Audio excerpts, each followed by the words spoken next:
Hey guys, you're watching the Devil Drives Lada podcast. Today we're joined by not Anarchist Sports Club, unless she pops on later. We're joined by Guns, Gods, and Anarchy. What's up? Sorry to clickbait everyone, but we also partially got clickbaited due to some unforeseen circumstances. Our guest speaker will be back later, and no fault of her. Yeah, don't blame her, but yeah, she's still At cool. no We fault still of love her her. own, she could not Yeah, make it. yeah, there's I can't disclose a lot, but she might be able to join us tonight. If not, you'll see her back soon. But yeah, If you she follow was her, our you can probably like put two and two together. But yeah, we're not gonna go into There are those details, but yeah, circumstances. you can follow her on her Instagram at Anarchist Sports Club. But she was our topic for today, so now we're pretty topicless. So now we're just three honkies just talking to a camera. Just going topless on camera. Yep. yep, yep. So I'm Jamie. I'm a host. I run Ohana Arms. I spent time in Ukraine in a combat role. I teach people how to shoot and combat. I like to shoot. Oh, and I am joined by Atreus's new ambi trigger. It's a forced reset safety. So it's I guess technically not a trigger. It's just a forced reset safety. It's an FRS. So Selector safe. switch. So yeah, you can So use safe. GI triggers, including apparently there have been more testing with Geisley triggers, and they appear to be working without any modification on some. So That's what I've been waiting for, yes, personally. they do not officially support it, but there have been some things coming out of guys saying they run fine. So try it at your own risk. So far I love my Atreus. I've had a few hundred rounds through it. Not a lot, but enough to think that it's pretty cool and a fun little gadget. But yeah, that's my intro. I guess I'll go. What's up? I'm Sean. Uh, I'm a Army veteran. Deployed in 2019 in support of Operation Inherent Resolve to Syria. Uh, I am a connoisseur of guns, gods, and anarchy. Extreme And connoisseur. I like guns, milsurp. I'm really interested in retro camouflage patterns in kit and guns themselves. Yeah. And since Jamie brought up his gun, I'm gonna bring up mine. My Hollow Sun 512 is just shit the bed. It's got a really bad flicker going on.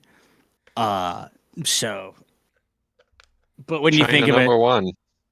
yeah. But when you think of it, the KP9 actually has a very hard recoil impulse when it comes to optics.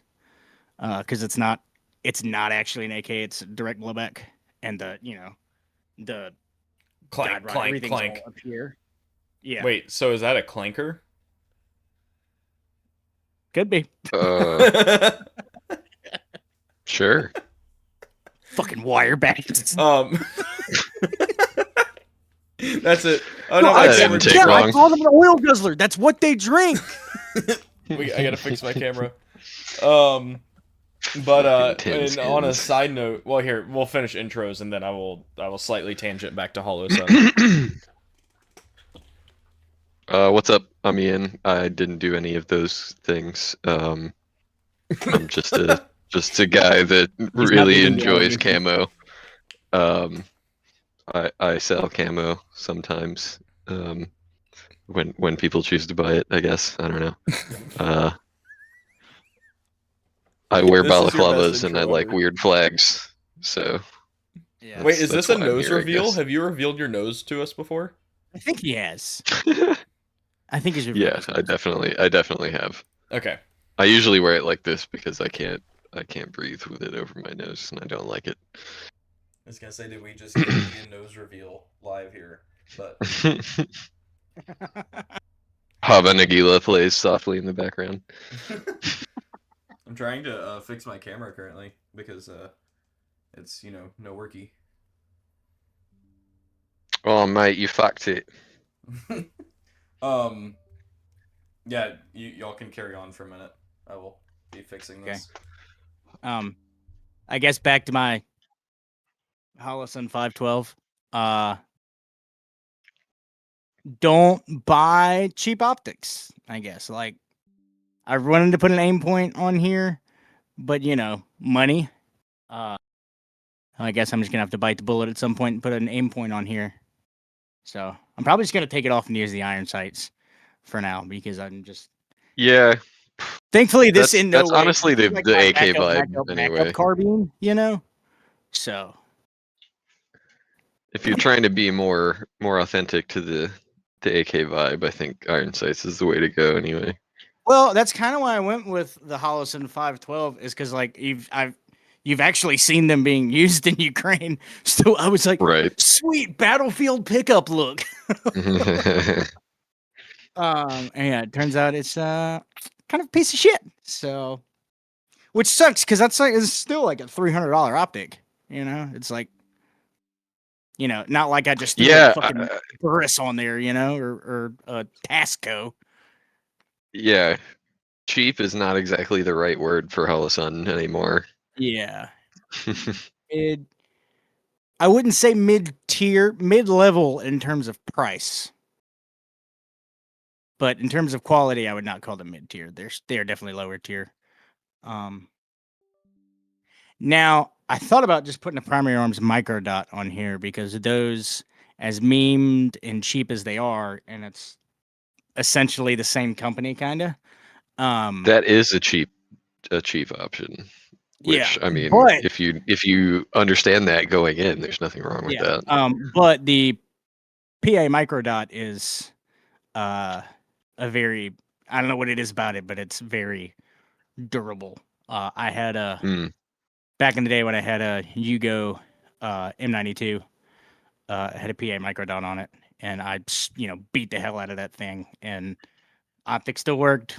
Always held zero. I drilled like I could drill steel at like 400 yards with it. I mean, you're aiming, like fucking 3 feet over the target, but because it's a 7-inch AK, but or 8 I'm inch. still mad you sold that to someone other than me. I sold it to somebody in my unit, so it went to a good home. Yeah, I don't care. I wanted it to go to my home. I could give a fuck less if it's a good home because it's not mine. Well, I might just not have video today. So that's unfortunate. Rip. Tragic. Not sure what's happening. I did want to say though, I'll keep working on this here in a few minutes, but I did want to mention. So I have a family member who also had a Holosun die out recently, and it was brand new, basically with probably less than a couple hundred rounds on it. Mm-hmm. So a little peeve. Yep. And that's another thing is like I've had this on here a few years, but I've really with this optic on here, I've put maybe 600 rounds through it with this optic on it. So that's not that much. That's not a lot by any means. I do have one of my red dot that I took to Ukraine is a Holosun 503G. It's the primary. I think that's what it is. It's a primary arms collab that they did with Holosun. So it has the ACSS reticle in it. Is it the 507 or the 503? I think it's a 503. Huh. I'll have to look. But that thing has the been 507 is the pistol optic, I thought. Oh yeah, I think you're right. I think the 507 is the pistol optic. This is like a T1, T2 style enclosed red dot. Okay, yeah. But it sits on top of my LPVO, and I use that in Ukraine, and I absolutely destroyed that thing, dude. Like, threw it, like, physically threw it in the bed of pickup trucks, like, while driving, like, absolutely abused it, and it has held up great. So, I think you mentioned it's crazy earlier, how don't you buy can cheap optics, but some of them and they still work, and then I've barely done anything with this. A lot of it boils down to, like, quality control stuff. Like, it's fine to buy cheap optics, but just know what you're, like, it's not just as good. Like, it's fine to buy a PSA if you're not buying it to be your primary battle weapon and think that it's just as good.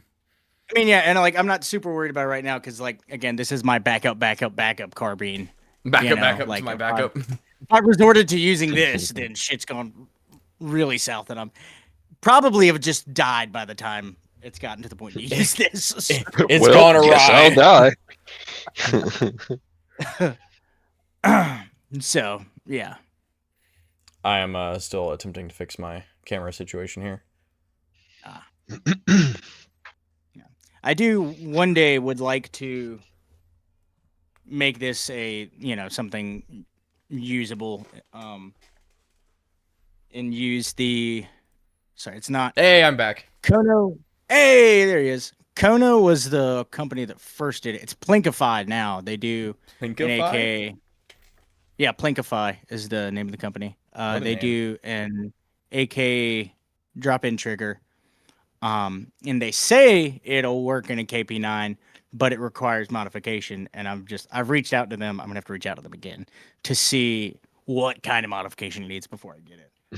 Yeah, Throwing an what's that FRT in mean? this would be an absolute game changer, because the only thing about civilian PCCs or sub guns is that they're not actually machine guns. So when you're going down to such a smaller caliber, it's Ian's nice to have face. that Is it fire rate frozen to for rely you, on. Sean? It is, yeah. Ian definitely looks frozen. A podcast full of problems. So far, I'm good. I was having audio issues before we started the podcast, but Ian's back. Okay. Or is he? Oh, yep, he blinked. Okay. Bro, can you hear us? I don't think you can hear us. I don't think so either. No.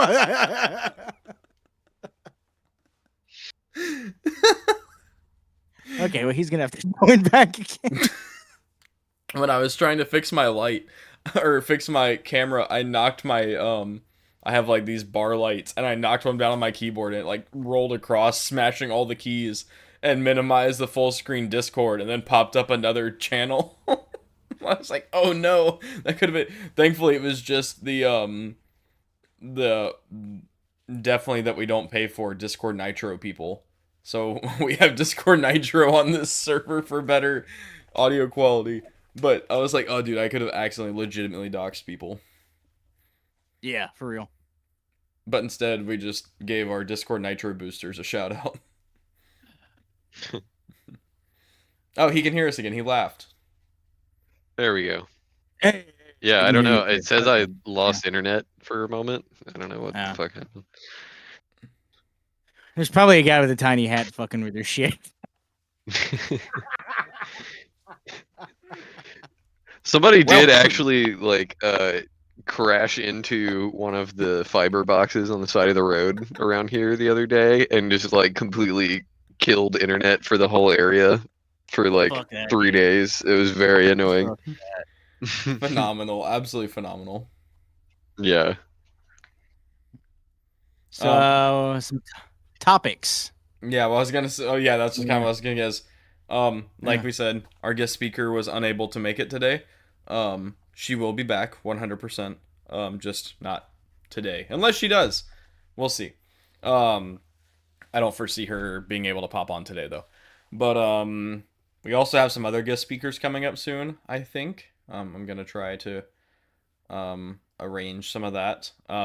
With that said, I probably will not be around next week. I don't think we're gonna have a thing next weekend due to me being gone.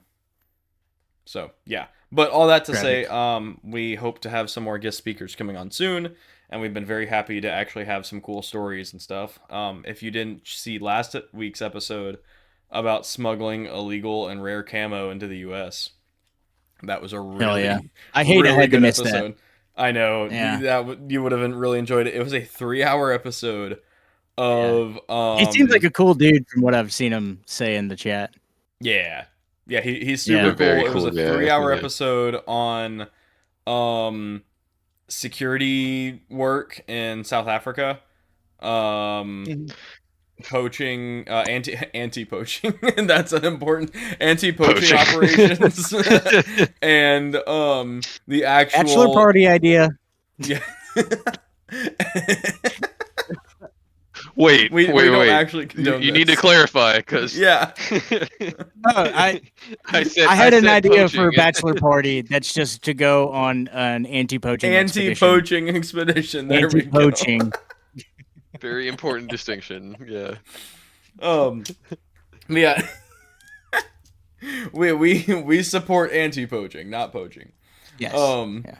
But he had some cool stories, and then what essentially, so when we had briefly talked about a lot of this before the actual podcast last week, but I didn't realize that him and what turned out to be them getting the camos to you, Ian, was like a whole operation that they had planned out.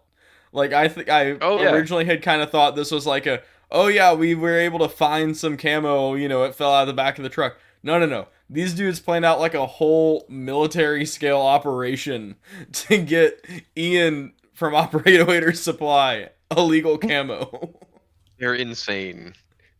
I bought one shirt off of them a while back, like for my personal collection, and he reached out to me and was like, "Hey, do you want more?" And I was like, "Well, yeah, I didn't think that was an option, It is now. and he was like, "Okay, well, how much do you want?" And I don't know, how much can you get? Like, I had no idea he was asking because he was planning on going out and acquiring it. But yeah. You thought he already had it. And was Right. offering. I thought he had like a source in like, the supply side of things or something like that, who was going to be like setting him off to the side or something like that. No, these guys straight up put on uniforms, impersonated SADF personnel, and walked in and took shit. Like, one of my favorite parts from the last fucking episode mad lads. is he was like, and then there was a guy actually checking IDs at the armory. And we're like, oh no, what do we do? Because they literally got onto a military base and they made it all the way to the armory. And there's one guy that wanted to check their ID and they got worried. And then the guy was like, it's too late for this. I'm going home for the day. Lock the door behind you when you're done. And then, well, they did in fact to be lock clear, the door behind them when they didn't left. commit any crimes. From what he told me, no crimes were committed. He told them to get what they wanted and lock up on their way out. So that's what they did. I mean, I don't know what other way you can really tell it. Like, I don't know how the South African legal system works, but I wonder if that would be an argument that would hold up in court. Yeah, I was just doing what I was told. It's crazy. I was trying to just be a cool military guy and walk around, and they told me to go get stuff. Insane. All that to say, great episode. That was one of my favorite episodes as far as like just pure information and storytelling. It was going on really long. Like, we're like an hour and a half into it. People that have already seen it are probably like, we're looking at my face like an hour and a half. I'm like kind of checking my phone, checking my watch. I'm like, oh, are we going to get to the actual story of like what we promised people of here's how Ian got his, acquired uniform smuggled into the US. And then like 2.5 hours, I'm like, okay, here's the story. And the whole time though, like I was not disappointed or let down. Like he like, it was basically like, hey, this is who I am. This is how I got started. And then here's how I upgraded to anti-poaching. And here's how I did a even bigger upgrade into just hood rat, absolute menace to society things and made it a job. Yeah.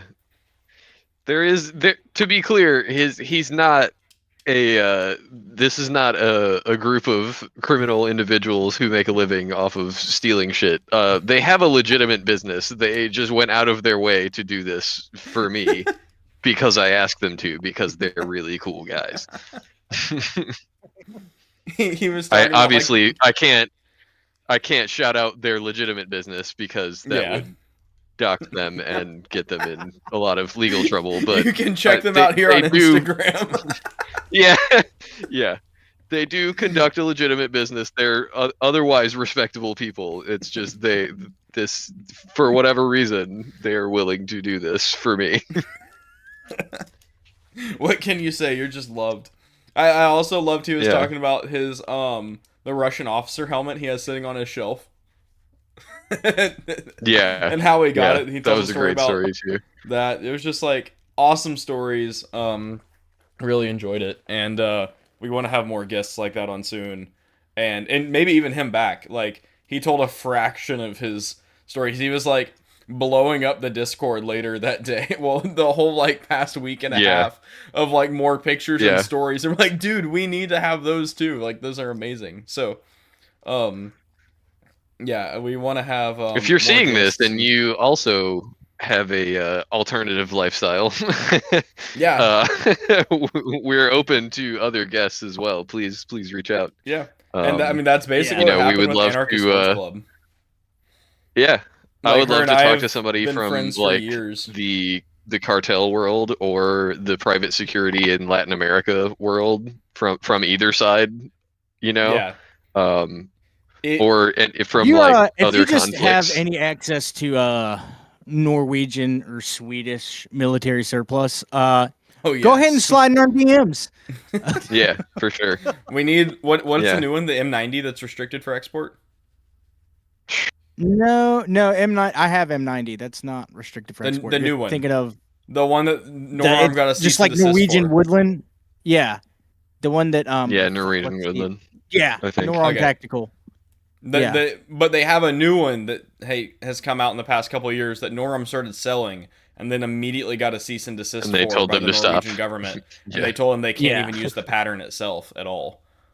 Yeah, like they can't even have like a repro or like a Yeah. knockoff pattern. I want some. Yeah. So, yeah, if you I do if you want. or someone you know has cool stories or camo connections, you have our email from the website. You can comment Listen, on this I'm not video, saying steal it. I'm DM just us saying on if you Instagram. have some and you wanna share, Yeah. Yeah, We will pay hit you. us up. for sure. Yeah, like, Yeah. fucking- Yeah, we're not asking for free stuff except for stories. Yeah. The stories are free.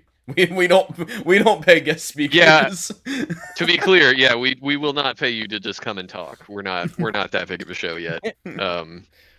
We'll pay you for the camo though, for sure. We'll pay you with like a really cool game session on Battlefield 6. Me and Ian will play Battlefield 6 with you for a True. few hours. True. Oh, yeah, we'll I teach you actually- the way It'll of be the a good time. RPG. we talked about this the other day, or I said the other day, a few episodes ago, about wanting to open up the Discord for our fans, all 4 of them. And I need to actually get the Discord organized for that, because it's not terrible right now, but I would like to have some more features and kind of locked up. But Yeah. with that said, yeah, our DMs are open. All of us are. You can find everyone from this podcast on our Instagram page, or send emails if you have stories, whatever. You don't even have to come on like you can be you can be anonymous. It doesn't matter.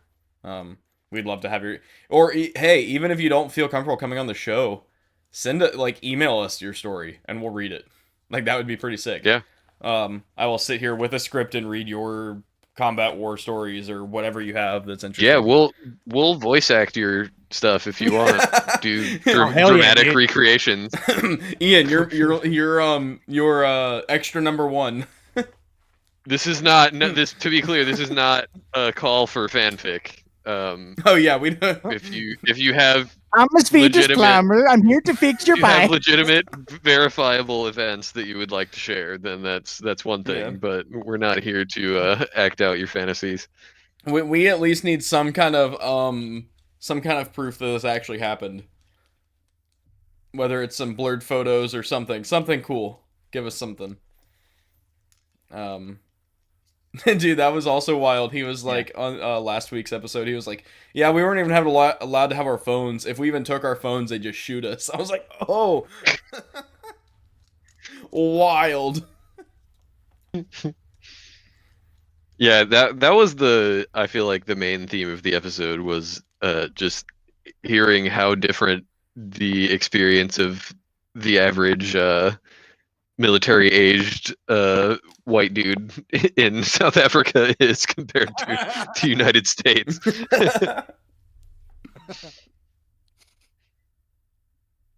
Hold on. I am texting someone. Keep okay. keep doing things. Oh. Sorry. What was Do our you guys know other what- topic that we were Oh, going the to talk government's reopening allegedly. That is Allegedly. an actual allegedly thing, but yeah. Yeah, Hmm. I haven't. You saw. Jamie says he saw something about it on Fox News. I haven't been able to find Blech. anything else on it yet. Yeah. I'll believe it when I see it. I mean, yeah. I was kind of enjoying it. I know that might sound selfish for all the government workers and Snap I people. mean, I'm but, still or people on in Snap. some capacity, I'm still in some capacity involved in the government. So there's some money that they owe me that I haven't gotten. So it'd be really cool if they could open back up and fucking pay me. So Give me my fucking money. Yeah, I don't have any more details other than apparently some Democrat became open no, to the it's on ideas. CNN. It's on CNN and the New York Times now. So Senate reaches a deal to extend government funding. Oh. Mm. Yeah. And then this says a major sign shutdown is poised to end. Well, they've been saying that since it started. So, blah. Yeah, it'll be poised to end eventually. And then this says this is NBC News, and it says this is 37 minutes ago. Senators reached tentative deal to end the government shutdown. Mm. So I really, So it's I don't fucking know. allegedly tentative. I don't know. I mean, and tentative could mean 6 months from now, you know. So This is sounding a lot like the Israeli peace deal that happened recently. And Oh, yeah. was immediately broken Yeah. again. You broke the ceasefire. No, you broke the ceasefire. No, you. or the Russian and Ukraine ceasefire, you know. Yeah. Yeah, that's always like the funniest thing. It's like, okay, we're gonna have a ceasefire. Everyone try not to shoot each other. 10 minutes in, it's like the shot heard around the world. Like IDF cannot go more than 10 Yeah. minutes. I heard a loud sound. I heard an acorn hitting the roof immediately. Dude, oh, did y'all see the video I've sent in our Instagram chat of we're just gonna call this place Chicago because it had a very Chicago-esque setting where the dude's walking down the middle of the road and lights a firecracker, throws it on the road. It goes Yeah, off, and I did see that. instantly That the was fucking random hilarious. civilian car just gets absolutely dumpstered by all That the... could have also been Cleveland. I don't know why, but that video also had Cleveland vibes. Like, That- all yeah, you see, that's the true, for firecracker sure. goes It off, was and you fucking just see all hilarious. these random guys just pulling up guns and just start shooting into this empty car. Because some dude threw a firecracker and they thought they were being shot at. Yeah. Gotta love it. Yep. It's crazy. Um, We laugh at that and how, dumb and unprofessional that is, but the cops do literally the same thing. If you did that to a group of cops, the same shit would happen, dude. Remember the acorn incident? I'm hit! Yeah, I'm precisely. hit! Yeah. I thought he was hit. God. The What's man didn't even think he even was getting funnier shot at. He is thought that he there was a hit. suspect. What's even funnier is that there was a suspect in the car, and this guy dumped 2 magazines in the car. Didn't fucking hit the suspect that was sitting in there. And it's just like, dude, how fucking bad of a shot are you? Just remember, they're the trained professionals. They get to carry places that we don't. Yeah, only they should have Mhm. guns though. Yeah. Yeah. Civilians Exactly. shouldn't have those. Only them. Yeah. Absolutely ridiculous, dude. I was watching a video the other day. I know we basically have no topic. We're just talking at this point. I was watching a video the other day. It was of apparently it was some famous incident at some point because somebody was like, "Oh, here's the video from the so and so gun show again," and the cops like clearing the weapon to make sure it's safe to go into the gun show, and then just like Oh, and he shot his points partner it, in the and then ass. just Yeah. and then just squeezes the trigger in the middle of the check-in booth at the gun show. Fantastic. Like you can watch him in the video. It appears that he chambered around and is like, "Oh, huh." Points down the sights and then just squeezes the trigger and it goes off. He's like, Jesus. Sensational. uh, it's sad, dude. Like, I was looking at I don't want to say too much. I was at a event today, walking around a public event, lots of cops everywhere, and like looking at some of these cops, whether it's physique, how they're wearing their kit, their body armor, what direction their mags are facing, if they have an IFAK, what's in it. Like I walked past this one chick who had like an IFAK and it was like trauma shears and a tourniquet. It's like, okay, that's gonna And nothing else. Yeah, that's gonna do a whole lot. Like all this different stuff, and it's just like, you know. The trauma cheers are to cut the tourniquet off after you misplaced it. Yeah, exactly. You can't get it off, so you just cut it. And like these dudes' body kits is like flopping off It's of to one trim side. off the excess. What do you mean? The tail. Yeah. You don't need that extra Velcro for security. But it's just like all these different things that it's like you're supposed to be the professional here. Like you're the one getting paid to carry a gun places that I'm not allowed to. You're the one that, you know, To be the sheepdog. yeah, you're the one that's supposed to be, you know, protecting and serving, and I don't know who you're protecting or what you're serving, but you know, this ain't it. Protecting property, serving corporate interest. Oof, that's a hot take. Well, I mean, it's I didn't say it was You wrong. joke and say, I mean, yeah, you joke and say it's a hot take, but I mean, like, you know, if I'm like, hey, somebody, you know, like I just got to my house and it looks, you know, somebody broke in and stole all my shit, the cops aren't going to actively search for that person. You know, No. they'll just be like, oh yeah, well, we're gonna launch an investigation, and they're gonna, you know, that's it. That's all you're gonna hear from it. You know, Cutting video for just you a know, moment. hopefully you have insurance. What their the only way you're gonna get to investigation is resolve that going to consist situation. of is them going to your neighbors' houses and being like, "Hey, did you see anything?" Not even. And then that's going to Because be the you end guys of it, know- if that. I mean, yeah, not even that, because I mean, you guys know, a few months ago, when my parents had to file a police report, and my dad called them and was like, "Hey, I'd like to report stolen trailer," and they're like, "Yeah, well, the registration wasn't in your name or something because there was a hiccup at the DMV. So like, we can't do anything about it." And I was like, "I have the fucking title in my hand with my name on it. What the fuck are you talking about?" That when I got in my motorcycle accident, Ian was there. Well, not there, but a part of this when it happened. I got in a motorcycle hit and run a few years ago. I remember the bad accident, Like my bike was Yeah. crumpled, like end over end, flipping. I was, you Mhm. know, off, whatever. And the dude, I think he was probably drunk. He was like swerving all over the road. I got into the other lane to try to pass him, and right as I go to pass him, he cuts right in front of me and brake checks me. My bike goes up underneath his truck. I slide off the back, blah blah blah. Cops come and I'm like, "Hey, here's what happened." Or no, a lady calls 911. I couldn't find my phone. My phone was gone somewhere. And a lady calls 911, tells them what happened. She helps me walk over. I'm like waddling. I'm okay, but you know, I'm kind of hobbling along. And she stands with me in the pouring rain, talking to me, making sure I'm okay, keeping me like awake. I was tired already as it was, and I kind of just wanted to like lay down. And she was like, "No." And cops come and he's like, what happened? I tell him she had to leave. It was pouring down rain. Like she waited with me like 20 minutes, and it took that long for the cops to show up. Yeah. And so she ended up leaving before they showed up. And then I call the insurance, and they're like, "Oh, well, you need a signed witness statement." And I was like, "Okay, let me call the cops." I'm like, "Hey, can we get that 911 call?" They're like, "No, no, no, we can't. We have to have the lady come in and sign it herself. Like she has to explain to us, like Oh write my it down and god. sign it."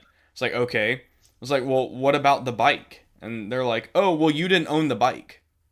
Oh no, I'm missing the story. I went back to go get it the next day, and it was stolen. Yeah. They didn't tow it. I They left remember. it there at this place, and it gets stolen. And so I go to tell the cops it's stolen. I call the cop that was doing it. At this point, I just gotten out of the hospital. It's the next morning. I'm like, "Hey, did y'all tow my bike?" And he's like, "No." It's like, "Well, it's gone." He's like, "Oh, well, that sucks." I was like, What kind "Okay, of so shithead I want to steals a label it total stolen." bike? And he's like, "Well, you can't do that."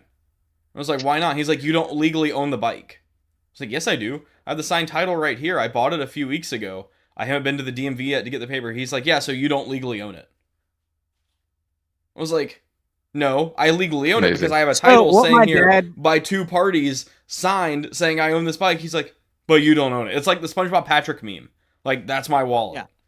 And he's So like, that "But you what don't my own it." dad wound up having to do was raise hell on the phone with the detective that they put him through to, and the detective eventually got the supervisor on the phone, and then the supervisor actually it detectives don't want to do shit.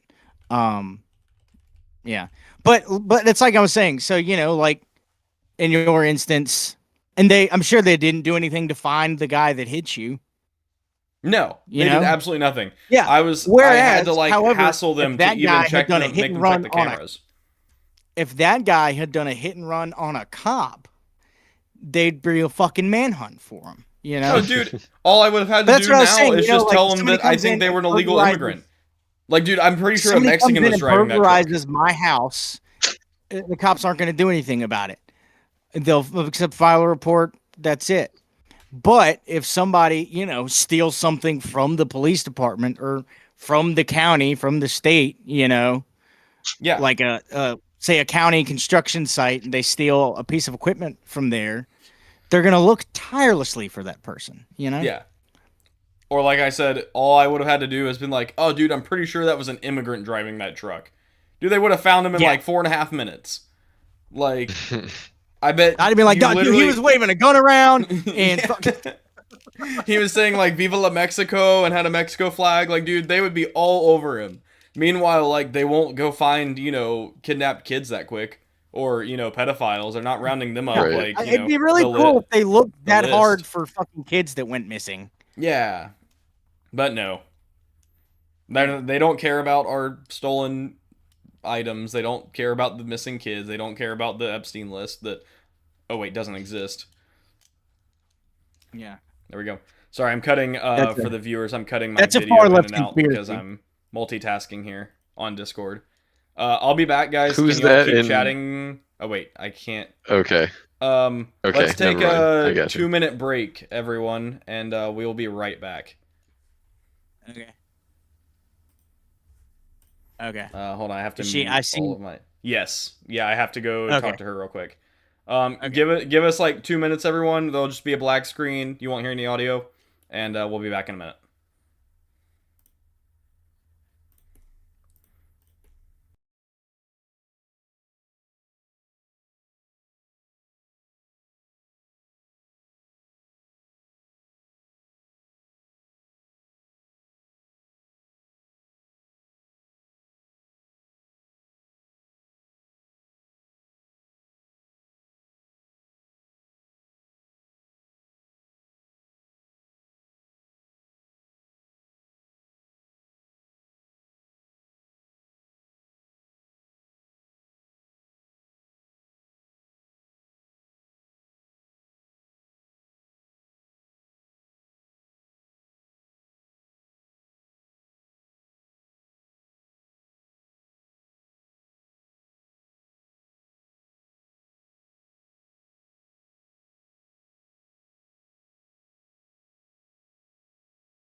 All right, I'm back, and our guest. Oh wait, where's my camera?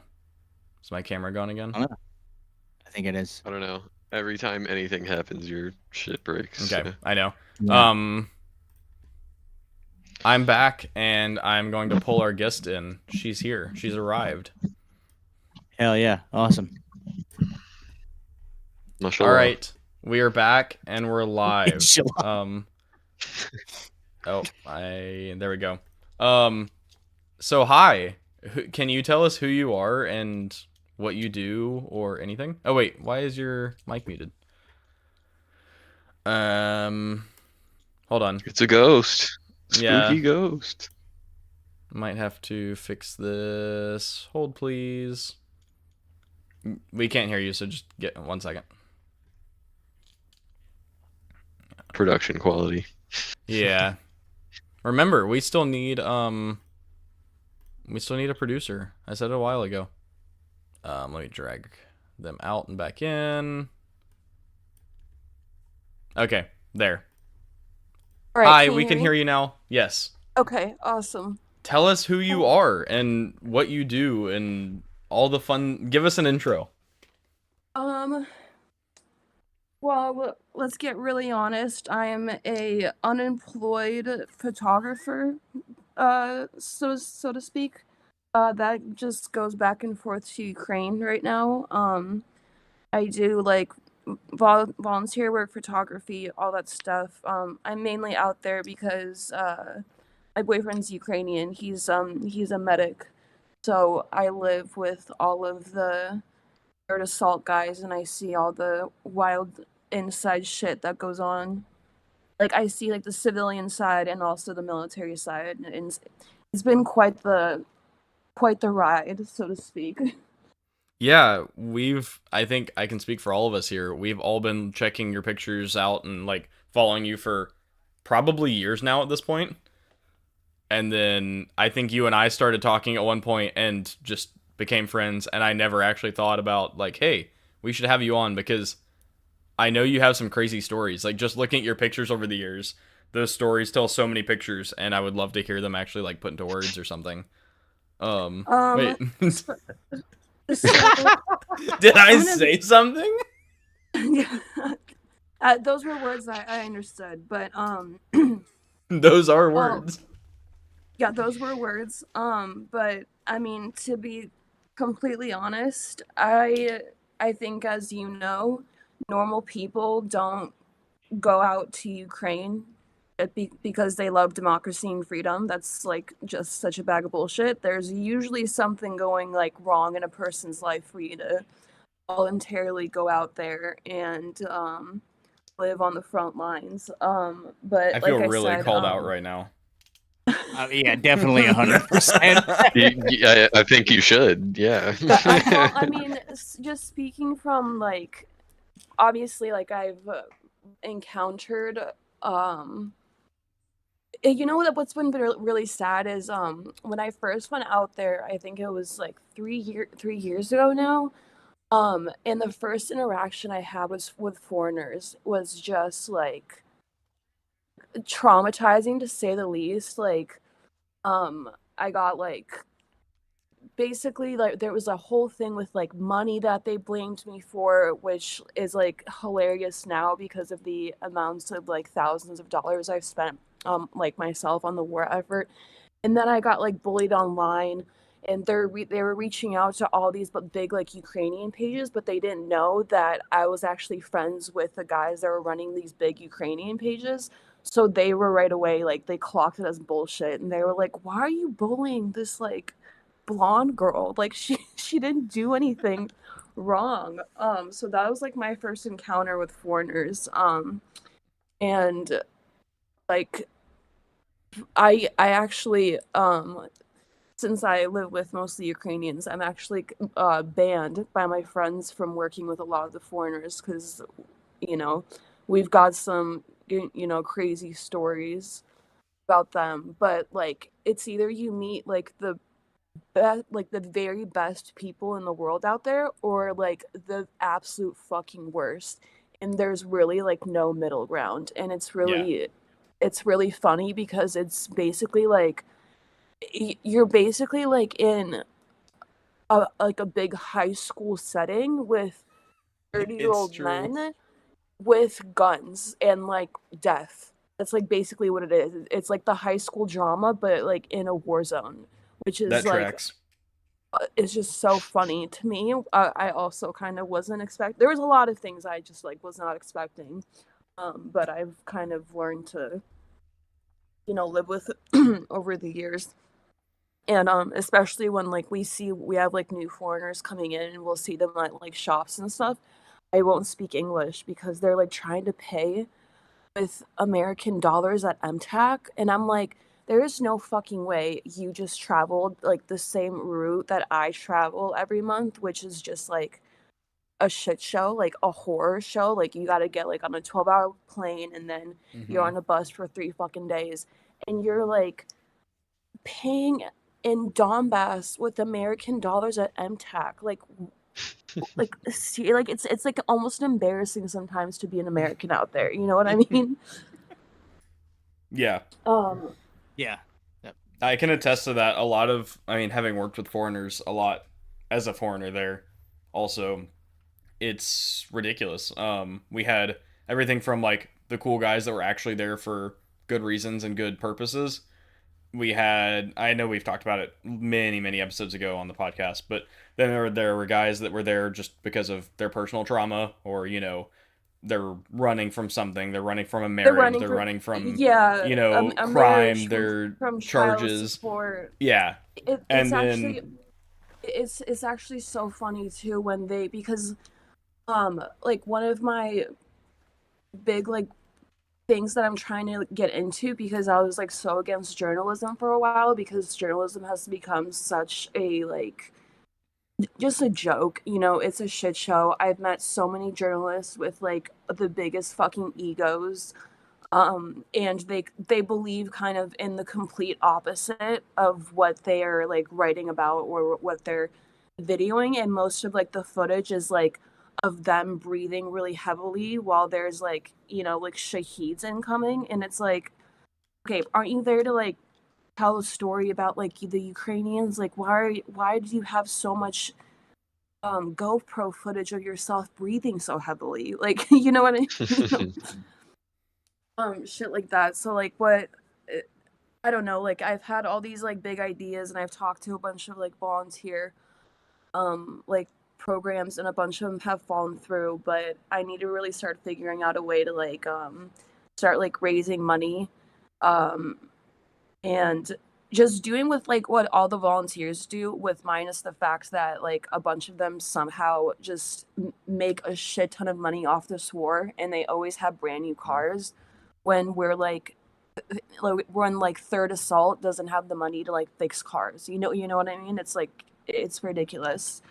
I mean, we all know like the country's corrupt, but like on top of that, to have like corruption going on like on like the smallest in like the smallest ways possible too is like really heartbreaking. And so you'll have like a bunch of these foreigners that have all these like big Instagram, pages, and they're like basically like LARPing, because I'm like, why are you wearing full gear in like in front of a coffee shop that I go to every day? It's that's what people like that, but people that follow them obviously like don't know that. And the thing is that like if anything happens to them, God forbid, like a leg is blown off, they die, whatever.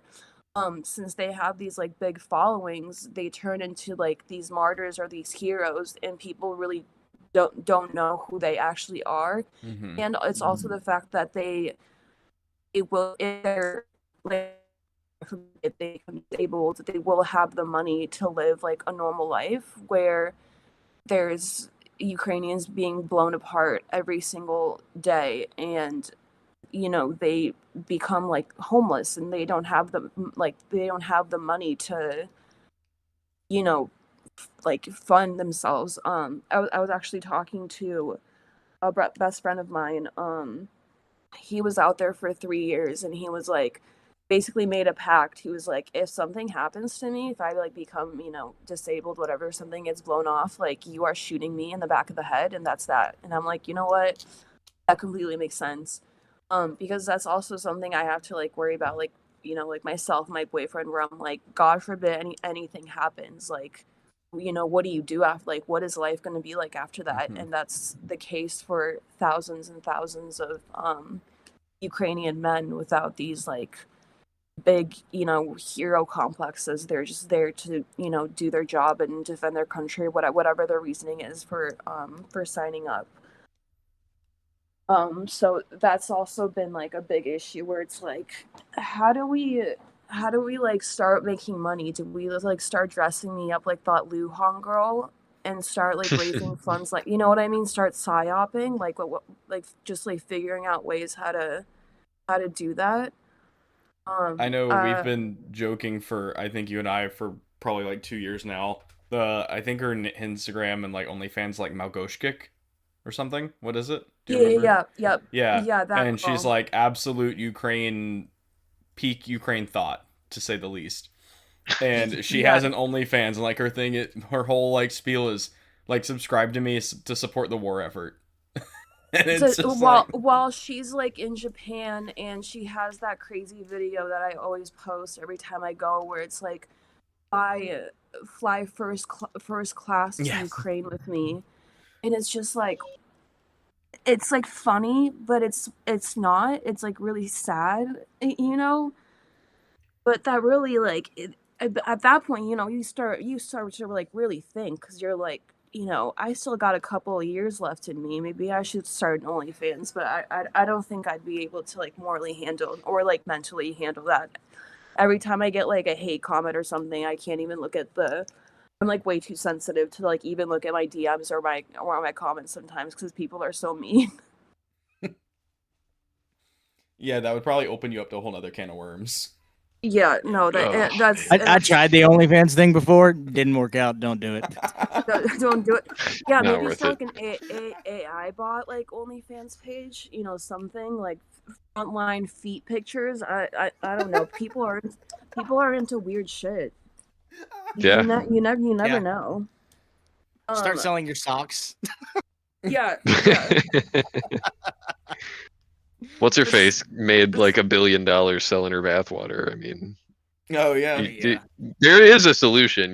We just gotta find it. Yeah. I really gotta start thinking about it. And I can't believe it's like taken me a year where I'm like, you know, doing all these good deeds and like being a good person is somehow going to, you know, I don't know, karma will return it back to me, and all karma does is tell you to go fuck yourself.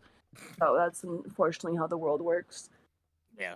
Um, but yeah, I was saying how like we all go out there for whatever our own reasons. We're running from something. And my mom had been battling cancer for about 10 years.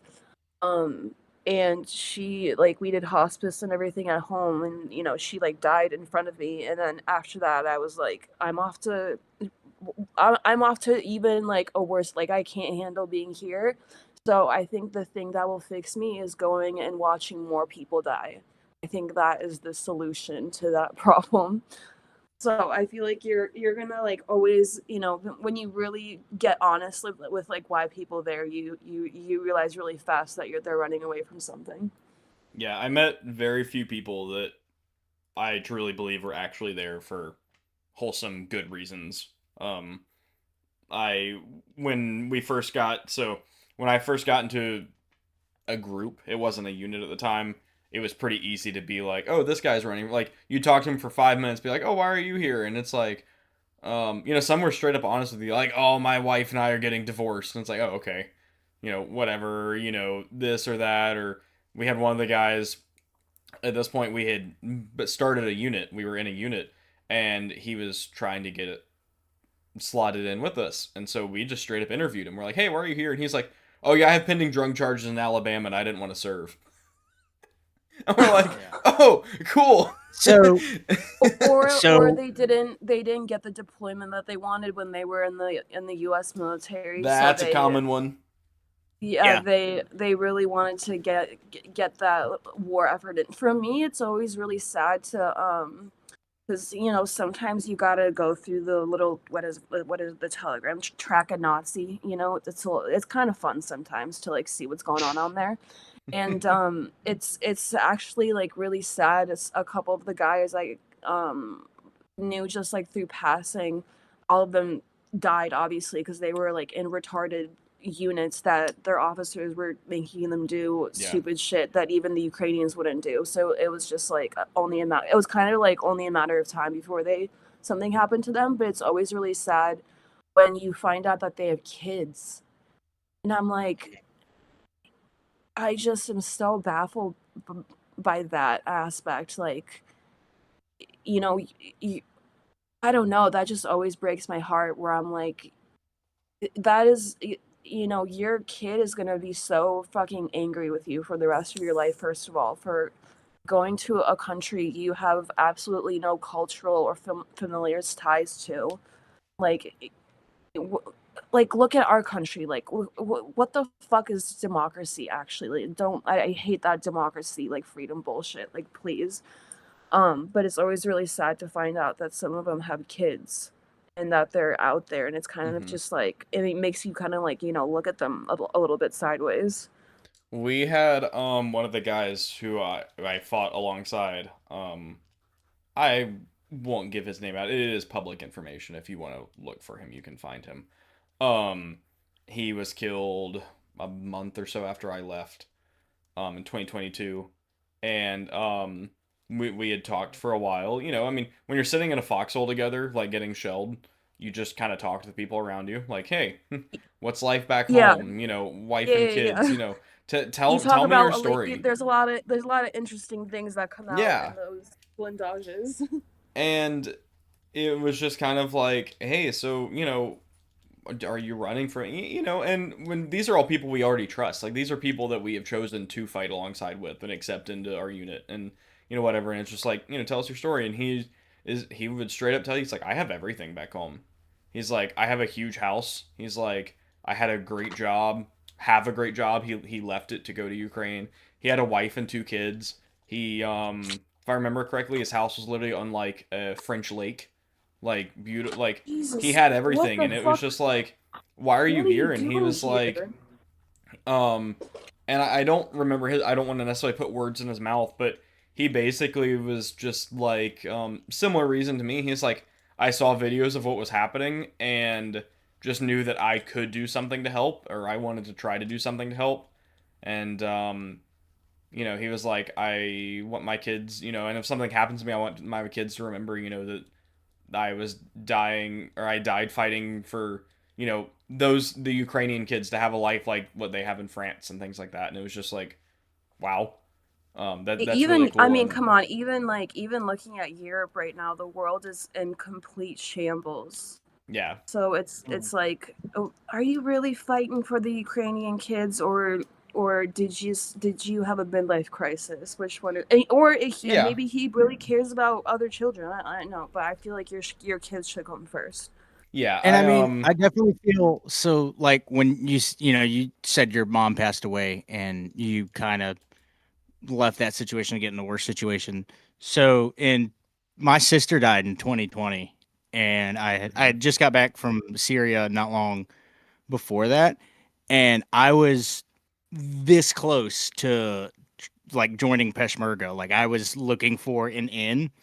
Mhm. And the only reason I didn't is because my best friend at the time was a single mother of a 2-year-old and was struggling. And I was like, oh, fuck, if I leave, like she's not going to have any, like she's kind of on her own. And yeah, support. Yeah. But I definitely get that where sometimes grief drives you to just find a yeah, completely fucking worse situation.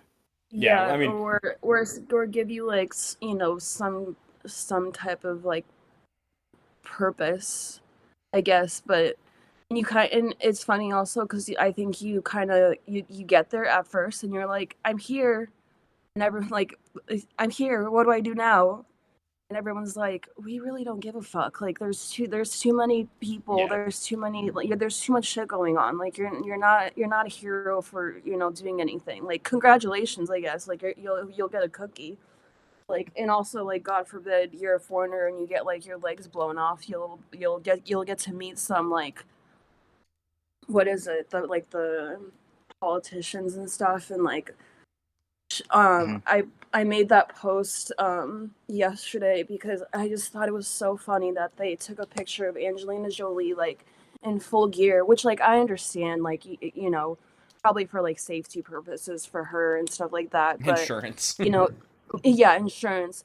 But it's so funny that they had to like stop and take a picture of her underneath like the The drone FPV net. the Yeah. drone nets, like that we drive under every single fucking day. Like Yeah. like I my boyfriend's grandma was getting surgery, and so they're in Slaviansk, and we like had to figure out to do with the cats, like with the house, you know, like because she was getting surgery in Western Ukraine, and so there was this cat that she's been just like feeding since the beginning of the war. It's not even her cat; it's like not an indoor cat, and we're like, fuck it, we'll take it home.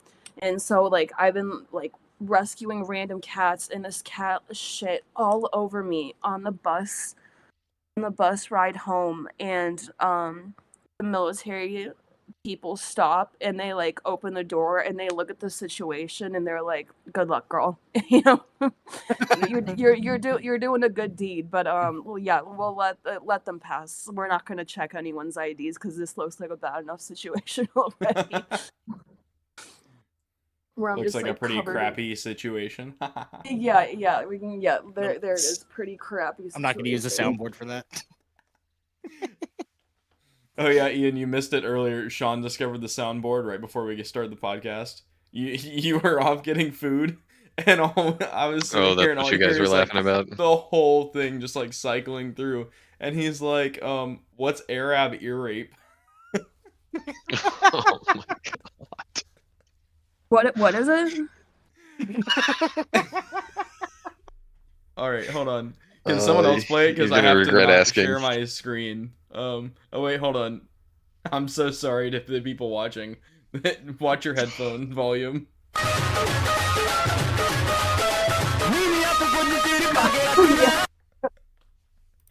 Dude, we listen. Yeah, you start listening to the most random music out there too, which is like Nice so segue. funny. It's like, why are we listening to like Pakistani Mexican music? But it just like whatever gets gets the adrenaline up.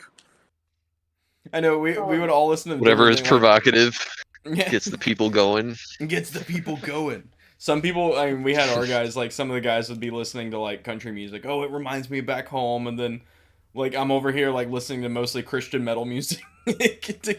Like hence Yeah, the you name really- of this podcast is The Devil Drives Lada, and I'm sitting here like listening to The Devil Wears Prada, and I remember telling the guys like I'm gonna make a podcast when I get back home called The Devil Drives Lada because I'm listening to The Devil Wears Prada.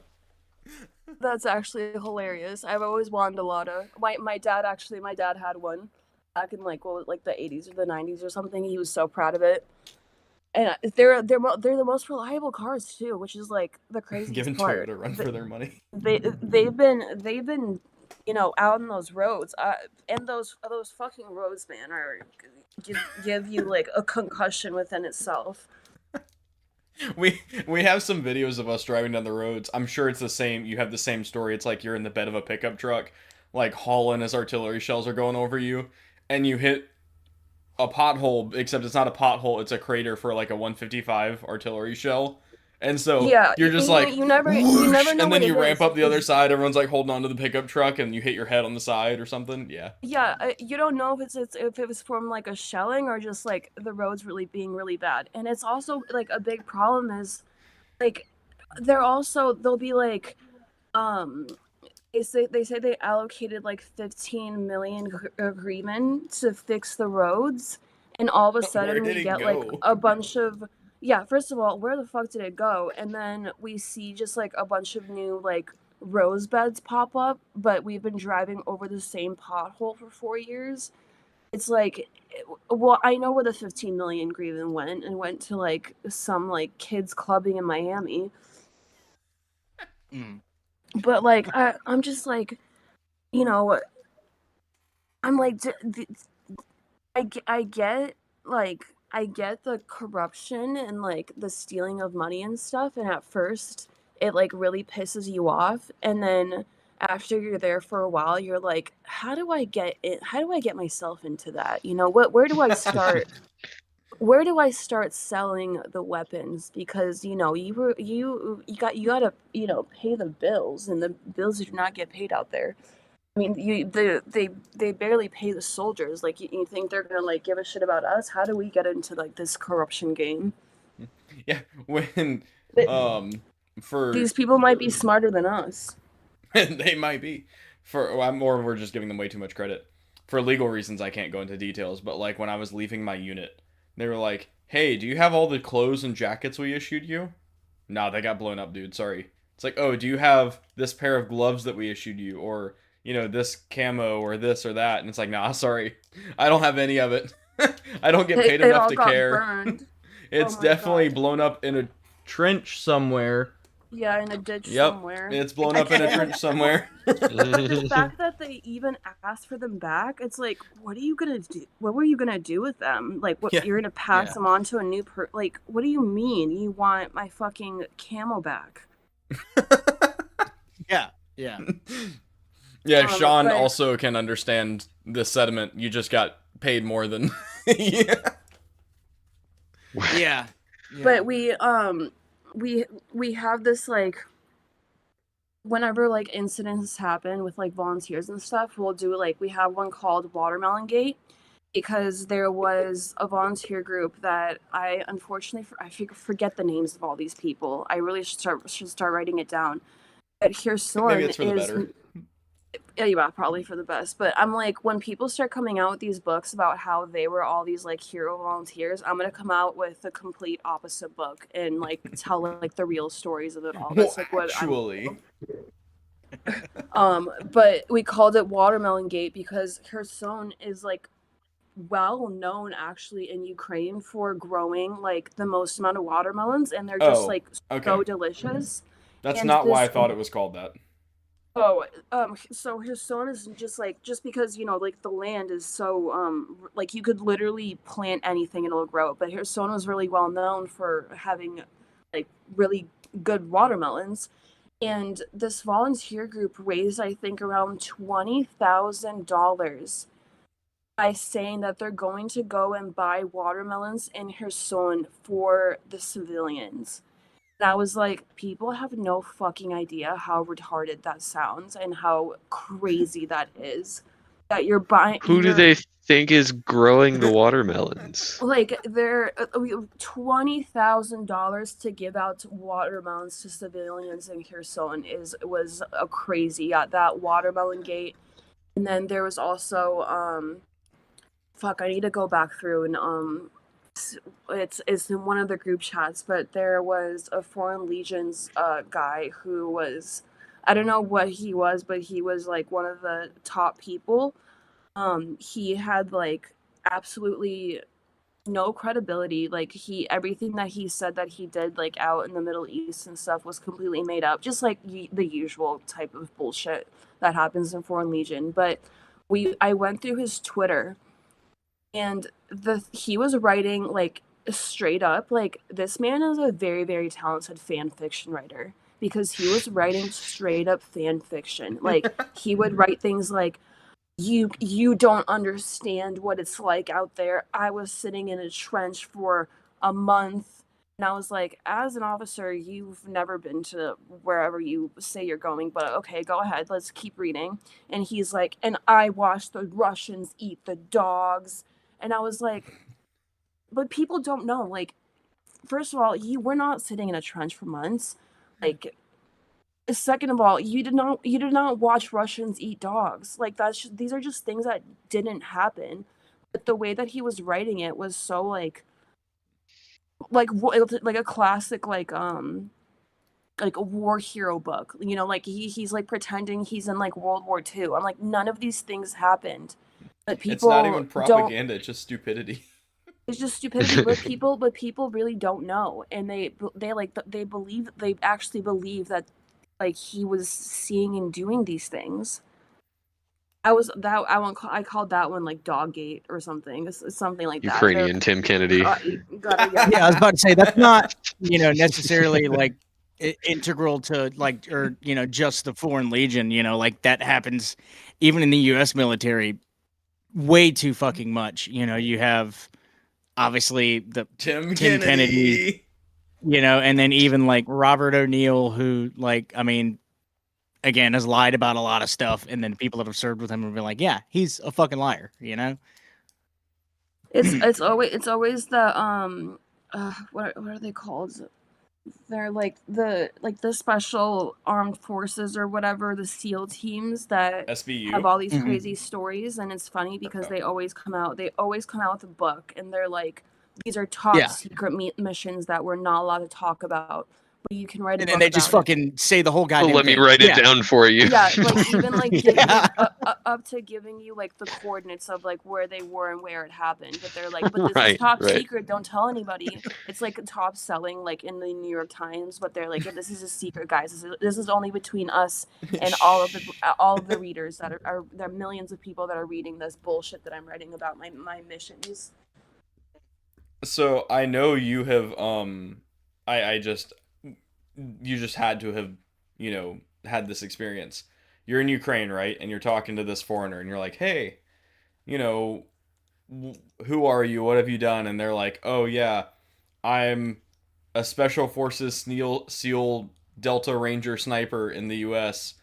And they walk around Kiev like wearing a beret and talk about all these like acolytes that they've done allegedly in the US military and how they should be training the entire Ukrainian army. And can you tell us, have you had an experience like that and tell us about it? Yes, I've had experience like that, but I have personal beef with a lot of people that don't even know that I exist, like Sean Penn. I have very big personal beef with Sean Penn. I hate that man. But there's this one other guy that's called Ben the Paramedic that he's apparently a paramedic. He wears full gear in Kiev and he walks around with a Great Dane, and he somehow raised so much fucking money that he put himself on billboards like driving into Kharkiv. Those like big billboards that they have like stuff, and then you just see like 5 Ben Paramedic pictures and his Instagram handles in a row. Wait, or is that the video? I've seen the picture of these. Did you post them on Instagram? Yeah. I posted that because every time I drive by, I'm like, if I ever find this Ben the Paramedic, and we found out that he was in our city, and like it's basically like an all military city, so there's no like policing. Like we are the police. We are the police, yeah, basically. And one of my other friends like hates his fucking guts too. And he's like, dude, if I track this guy down, like we're burying him somewhere. And I'm like, I'm so for that. Like for legal purposes, this is a joke. Like this guy is like actually hated by people in the actual military. So the fact that he has like a following of 300,000. Again, this man does not know me. So this is like Ben.paramedic, right? On Instagram? Ben the Paramedic. Yeah, I think he might have blocked me actually. I don't know. I see a Ben.paramedic. He has 160K followers. Yeah, I think. Okay. Here's a Great Dane. Okay, we're gonna show the people exactly what she's talking about here. I'm looking him up right now. The fact that you fact that you brought a Great Dane to Kiev that's animal abuse. Why do you have a Great Dane in Kiev and you're walking around in full gear in Kiev? Oh my god. Yes, share that guy. But it's also like it's not even individual people like him. It's the UN. I have the funniest fucking story from the summer from the UN. My dream, like this is like my sociopathic dream, is to like steal one of the BMPs or like one of the military vehicles at the end of the war. I'm gonna steal it. I'm gonna steal one of them. But one of my fantasies is to steal a UN vehicle because we need fucking cars. And we're driving. I'm in a bikini, like no shoes on. I'm with my boyfriend. We're with our friends. We're like in our it's so hot. It's like 100 degrees outside. We're driving on that freeway where everything's blown up and you don't really stop because everything on those roads is mined. And these UN vehicles are lined up like in a line, like beautifully clean. Somehow they're so white. I don't know how they keep their cars so fucking clean there. Um, but they're standing in full gear under this blown up gas station, and a photographer is like taking pictures of them while I'm in a fucking like swimsuit. I don't know where my shoes are. It's just like it's stories like that where it's like, would people believe me back home? I don't know, but the fact that this happened, like I saw that with my own two like eyeballs. It's like crazy shit like that is like a big NGO and like the UN are too scared to go into certain parts of Ukraine, but they have to take a picture underneath a blown up gas station that we drive past every day to like go swimming or go fishing. It's just like, and they also they're like really well known for staying at like the 5-star hotels in Kiev and like doing a bunch of Yes. blow and like always like ordering prostitutes and stuff. Like that's all the UN is like good for. That was And it's really like bad at the beginning of the war. You would go to like any hotel. I mean, and it still might be, but at the beginning of the war, you'd go to any hotel, and it was like these random NGOs from all over the U.S., mostly the U.S., just hookers and blow. Like the amount of and hotel rooms I I walked into where there's like literally coke on the table, and there's like obvious well, I'm like, prostitutes walking where, around. where, where are they finding the cocaine? Is what I want to know. Is that? But I have a big question about that. But I stay For as far away educational purposes only, of course. for educational purposes. But whenever I see a foreigner in a hotel, like I barely ever stay at hotels, but whenever I see a bunch of foreigners there, I leave immediately. I'm like, I'm not dying under rubble. Sorry, that's like not happening. And of course, they're like taking pictures and like with like the hashtags of like where they are. What I mean. This is how people die. Is there'll be a Geotagging the bunch of hotel that they're at. yeah, a Mm-hmm. Yeah. bunch of NGOs like foreigners walking around looking like they're foreigners, like not even like trying to fit in or anything, and like taking pictures at these like nice ass restaurants and like and how do you explain that to people where it's like the nightclubs and like the bars and everything is open while there's like a war happening in Kiev. And also we'll be driving into Kiev and people are looking at us sideways because we haven't showered in like 2 weeks. And yet Yeah. you're like, do you know what's happening like a couple kilometers away? Are you guys fucking retarded? Like, why are you looking at us like we're homeless? I mean, we might as well be homeless people, like in the places we live in. But it's like two completely like different worlds. So whenever people are like, "Oh yeah, I was in Ukraine at the beginning of the war in like Lviv," and I'm like, I know what that means, but other people don't. And how do you explain to people that nothing fucking happens in Western Ukraine? Like it Yeah. is the safest place to be. It's also probably a lot cleaner than Europe. Like all the schools are open, which is like great, but a lot of like Ukrainians too will be like telling their sad stories, and you'll be like, "Oh, so like where are you from?" Like you're probably from like, I don't know. I would think like with the way that they're telling their story, I'd think they're from Kramatorsk or something, and they're like, "Yeah, I left Lvov and I'm renting out my apartment." And I was like, "Oh god, like you're a piece of shit too. Like god damn it. Like there's not like a normal person anywhere." So I have one of the things that I see a lot are, I mean, you've seen it, I've seen it, lots of people have on the internet. Like all the clubs and bars are open in Kiev. Like really ever since Bucha was liberated, people have been partying again. Um and what you see is a lot of people online is like, "Oh, the war's fake." Because if the war's real, they wouldn't be partying in Kiev, they would be fighting for their country. Like you wouldn't see girls, drinking. Like everyone would be fighting. The What would you say to Well, that, and what are I your I experiences to that? I would say is like what are people supposed to do? I mean, like I have like, I have my own thoughts towards like civilians doing civilian things. I think, life should keep going. You shouldn't be like scared to live because you honestly, I mean, it's anywhere. Like you could get whatever, whether it's in a war zone or whether you're like out in California, you could get hit by a car and die any day. You know what I mean? Like anytime you could die. So at the club restaurant thing, I think like, let the kids live or whatever. But what I have a real problem with is um there's uh what's it called? It's called Tetsika in Ukrainian, but it's called the TCC, and they're Mm-hmm. basically a criminal organization of men dressed in military uniform that just that kidnap like civilians like off the street. Yeah, we've Like seen the videos of you'll them thrown in vans.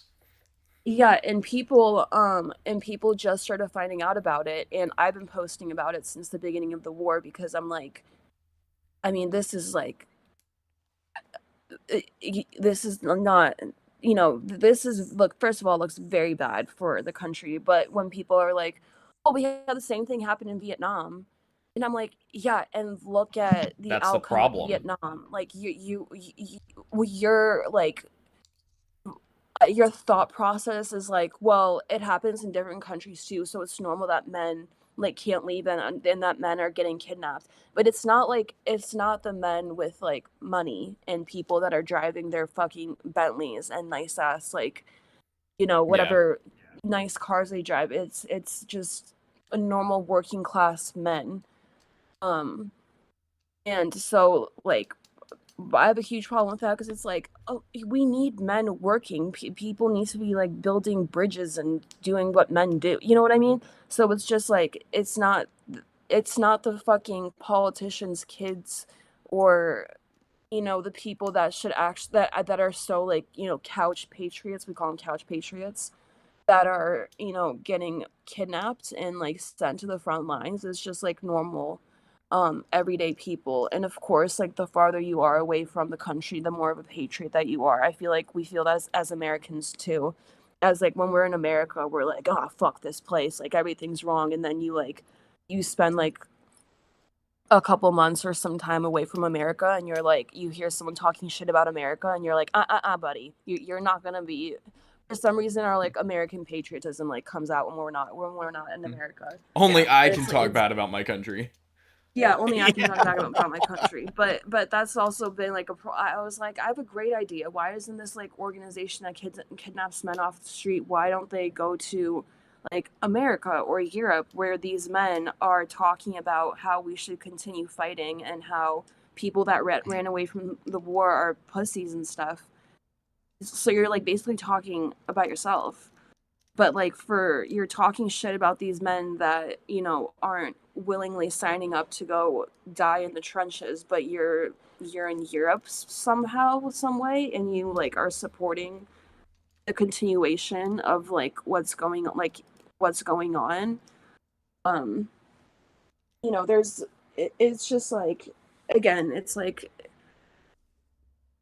for all cases and purposes, I'm just a civilian. Like, I'm just a person that travels back and forth. Like I said, like I'm not getting paid to do shit. Like I'm really trying to find like a way to get in somehow to like start like making money off of this. Um, but I'm just like a civilian, so I see like the point of view of like, everybody, and like my family is basically living in a town that's we have to drive under fucking FPV drone nets to like get there. Um, and like I'm constantly like the amount of times that like my boyfriend's come home and like he like almost died, and it's like that's like not normal for people to be living that way. And for people to support the continuation of this. In one way, yeah, like I understand you have to keep fighting, but in another way, but to continue to see what you're seeing and to like be a fan of it is like almost, I don't know, it like grosses me out in a way. Like any war, to be like a fanatic of any war while you're not living in the country is just very strange and like deranged to me. You It's mentioned like the same. It's like the same thing with like all the pro-Palestinian people, where I'm like, go to Palestine, just go. Like, a ticket. What are you like? What are you arguing online for? Or Israel, whatever, like whatever whatever cause people, it's like popular right now, and people are like, oh, we got to do something about it. Okay, then go do something about it. Like some of us are doing it. Like I'm doing it. Like I it's think a really not bunch that of hard. people jump on bandwagons too. I mean, that's easy to say, oh yeah, let's just jump on the new greatest fad. But I think that also ties into I'll kind of tie this together in a second. You mentioned Vietnam earlier and how oh well, Vietnam, the US did drafts in Vietnam too, so why can't Ukraine, that kind of philosophy. And having been through combat and having lost a lot of friends, having had those talks with their family members, going to those friends' funerals, things like that, it was it's been very welcoming is not the word. It's been um better. I'm not sure how to describe this, but talking to these families and talking with these guys saying like, "Hey, um I fought with your son. He died for something he actually believed in. Like he chose to be there. He knew the risks. He knew this no, what would happen, what could happen, what he was doing. And being through that myself, I was there on my own accord. My contract was, I can essentially come and go as I please. I was there in the early war, and my contract states that, I don't have a sentence or, a term that I have to serve. I can, be there 3 weeks, and if the unit sucks, I can leave. That was a Hmm. perk of getting there early. Yeah. And I stayed. A lot of us did.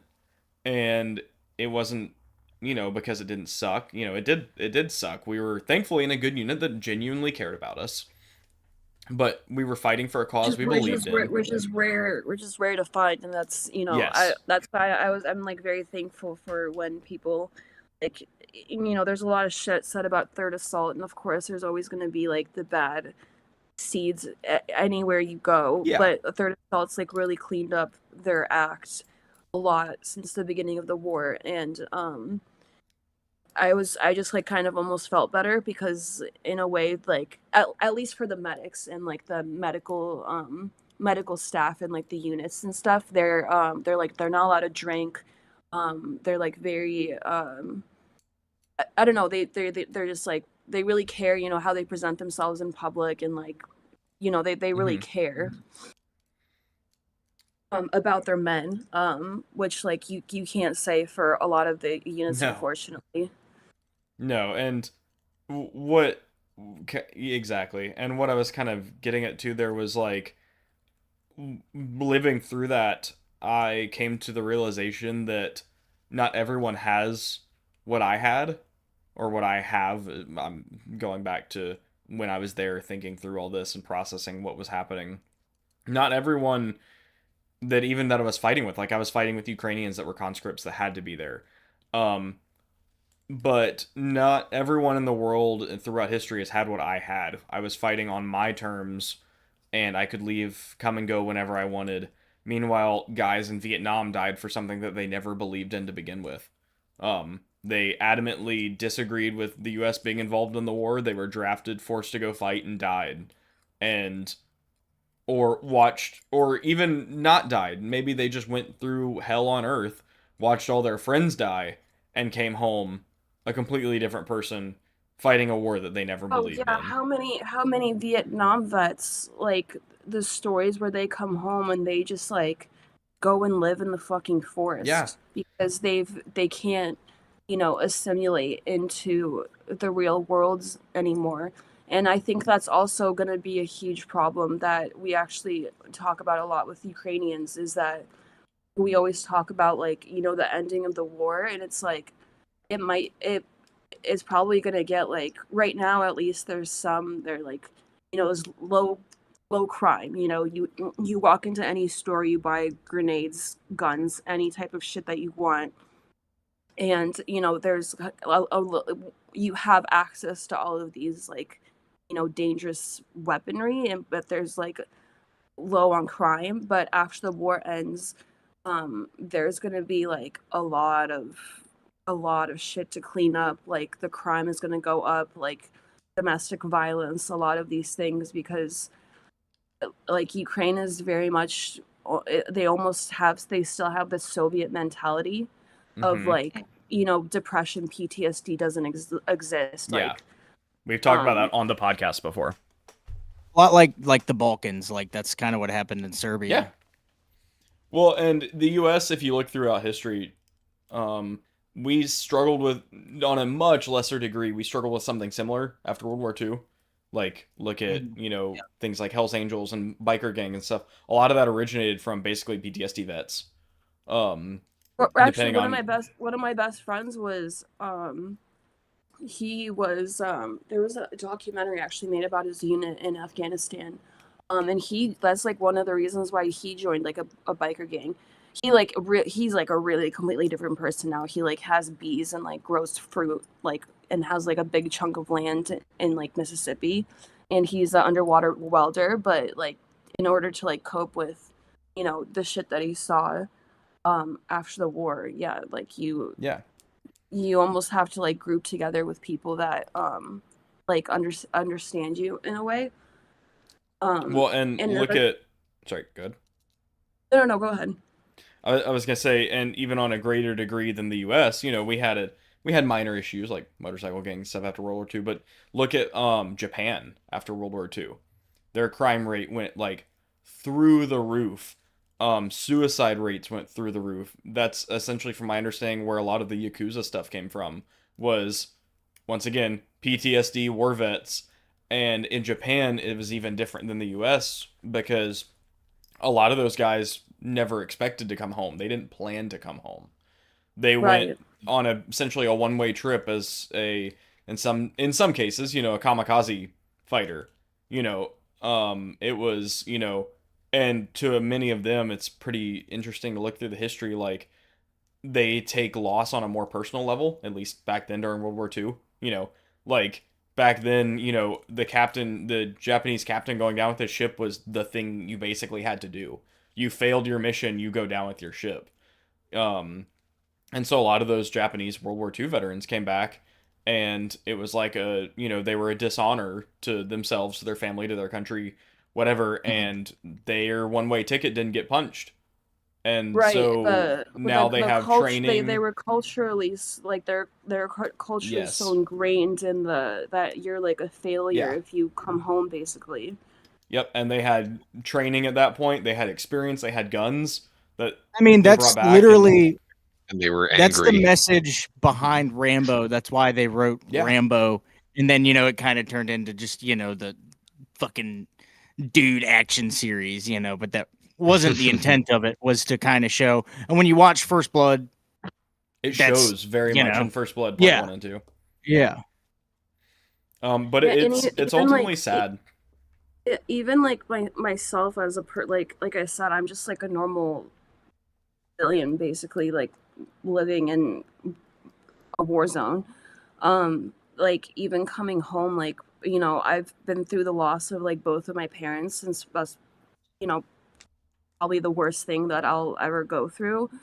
um but even coming home, it's like it's been so hard for me to relate to anybody, really, because of like what I went through, like in my personal life. And then also, like, how do you, like I said, like I've seen like 2% of the worst of it. Like I'm like very protected, basically, when I'm like in these areas. But like it's hard to like have even conversations with like normal people, that like why you're scared of like certain noises, or like, it's just like, how do you relate to people in the real world anymore? And it becomes very confusing where like real life is. Like, is it here in America, and like, you're where your actual real world is, or is like your real life over there? And both are true, but it becomes very like all jumbled and like messed up in your head, that you almost feel like a guilt that you're able to come home to home, and it not being bombed, or at least like I know where my parents are buried. You know, some people don't know where their husbands are still because they're either like, you know, missing or that they haven't gotten their bodies back, whatever. I know the case may be, but it becomes very like yeah, like confusing in your head. And you kind of have to like have like a sit down and talk with yourself where you're like, where like what kind of life do you like want? Do you want to be like semi normal, or you know, like, do you know what I mean? Like, it just becomes Yeah. very confusing.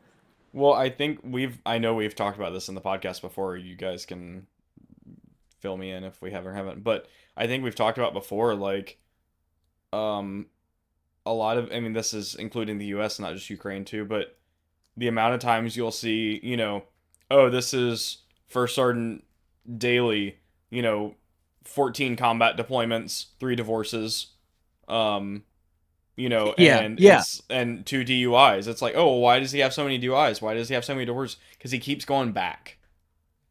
So what he keeps because yeah. he keeps And going it, back, he keeps getting divorced because he doesn't know how to cope with it. Why does he have the DUIs? Because he drinks because he doesn't know how to cope with it. So and so and so and so. And then same thing with Ukraine. It's like I am one of I think 2 or 3 of the guys that I fought with, as far as foreigners that went home and stayed home. As far as I've Mhm. been back to Ukraine since multiple times, but actually didn't fight again. And it's Right. like I know multiple people. It's like, oh, you're going back again. It's like, yeah, man.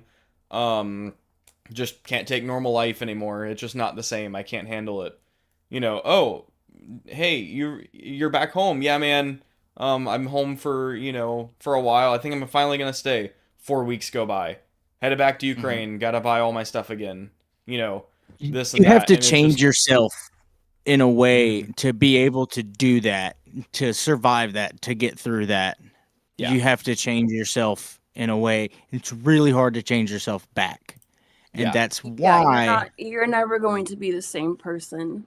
yeah. You're never going to be the same person anymore. And with like the amount of all the mental health talk that people have started doing with like the whole Gen Z, like, and everyone's fucking mentally ill, neurodivergent, whatever the fuck they are. Um, with the amount of mental health talks we have, like, nobody gives a shit about the people that actually like need the help. hmm Um, and that's also like, it's also like kind of a joke. Where, like, I don't have American what's it called? I don't have American healthcare right now, so a lot of the times when I go back, my boyfriend's mom will like take me to all the doctor's appointments I need to go to, and like I'm going to start seeing a psychiatrist there that works with like severely like with like combat veterans with like severe PTSD. Because hmm like I said, like there's a lot of stuff that I haven't dealt with like in my personal life, and like just because you know just because you can't really what's it called, like, compare tragedies. Everyone's been through something, but for the people that like really need it and it really matters for, it's almost like they tell them to go fuck themselves. But like if you yeah, are, you know it's a whole fucking rabbit hole that we can go down with the whole mental health epidemic and shit like that. But that's also been like super interesting to watch with like Americans, where it's almost like the narcissism has really taken over with the whole identity movement, and like the trans thing and all like this bullshit. And it's like, okay, like I can have some empathy with the fact that like it must be really hard and really sad to wake up every day and all you think about is your sexual identity. I can't imagine living like that. That's not a normal way to live. But that's also, again, not like that's not a real problem. Like, like people make it out in the news that people are like whatever homophobic, all these phobics. That's not the real world. Like that's like fantasy that you see on media. Like you're not gonna walk outside and see like a gay guy and go beat the shit out of him because you hate gays. Like that's that doesn't happen for the most part. That's like the 1%. But so much of like what, again, like I kind of went into the war wanting to like do journalism and stuff, but I'm like, people don't care about, the truth, or people want like these stories that are, again, like fan fiction written, and like they're living in like this delusional world online that doesn't exist in the real world. Well, I think a lot of people just I was talking to somebody about this the other day. It may have even been you guys. I don't remember. About people hear what they want to hear. If Hmm. you Yeah. know you believe this and you only watch Fox News, then of course you're going to get fed what you want to hear.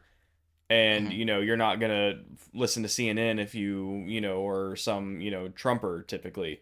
And you're basically Hmm. just feeding yourself exactly what you want to hear and how you want to hear it, and that's what people are drawn to. If they want to listen to I still have this billboard up on my screen, Ben.Paramedic, and hear these, fan fiction stories of Kiev, like that's what you're going to tune into because that's what you want to hear. Hmm. Um Yeah. and Well, it's so much of conflict journalism now has just become thinly veiled war porn, and it's yeah. Oh just yeah. like, Oh, Yeah. definitely. Yeah. Definitely. well, it Precisely. doesn't even matter which side of the political spectrum you get your news from. That's 80% or more even of the coverage is just like war porn and an Yeah. excuse to show horrific shit on the television or on the Instagram screen or what the fuck ever to get It's people to look at it. it's almost like the Industrial Revolution has its consequences. Yeah, Something seriously. something Industrial Revolution. But it's also like when the Charlie Kirk thing happened. My best friend is, I don't know what she does. She does something smart, but she's been working for Turning Point for I think about 8 years now, and so she knew Charlie really well. And I think for a lot of people to like see such violence on screen, like you either went one way where the liberals were like reenacting it, and then like you have other people where you're like, people shouldn't be seeing this type of thing online, and that was the most horrific thing I've ever seen. And like, yeah, of course, it's like that was very a sad thing to watch happen in America, but like I think we're on completely different sides of the internet if that's the most horrific thing that you've seen. I Yeah. think Yeah. we must be on very different sides of the internet if Yeah. you think somebody getting shot like I is mean, you it's the most can violent thing you've ever seen. get I've on seen so Instagram many and people see. get turned into milkshakes in the last 6 months that I Yeah. don't like. You can How log onto how Instagram and see kids anywhere being burned alive, whether that be in Gaza, Sudan, Ukraine, anywhere. But Charlie Kirk was a martyr, so it's different though. Yeah, right. I'm He was serious. literally Jesus. He's the real victim for sure. Um like that, and yeah. Yeah, A lot of people, I think, a lot, again, like a lot of people, I think in America are very like um sheltered. I think in a way, like I grew up in Detroit, and it's made out to be this like, every city is gonna have its problems. Detroit is very different from when it was like 10 years ago. They've like really cleaned up their act, and I think it's almost funny in a way that Detroit's portrayed. I almost like we like it because we don't have like fucking like Californians moving there. So You we're don't have like, yeah, tourists. Yeah. yeah, we got Detroit is so fucking bad. Don't move here. Don't move here. Even though like Detroit's been so much better. Like it's gotten so cleaned up, but we still love the Detroit's like the capital, like murder capital of the world. We're like, yeah, keep feeding people that information so that they don't move here. um what oh, I had something I wanted to go into. Um shift topics just a little bit. Can you tell us where Anarchist Sports Club came from? Like, how did you think of that? What does it mean? Can you tell I me something about started that? I started off that page as a joke, just like for my friends, because I Well, I've always like since college I've been like working with like war photographers and like war journalists and stuff, so I've always been like interested in that stuff, and I'm like a World War II nut, because I mean, if people don't know, I'm Russian, so I, grew up hearing about the atrocities of World War II, and that, you never want something like that to happen again, and here we go, like repeating history again and again. So I kind of just started off that page as like a joke. 'Cause I'm not actually an anarchist, but I was like, wouldn't that be so funny to have like a country club that's like just for veterans, where instead of golfing you have like shooting ranges and stuff.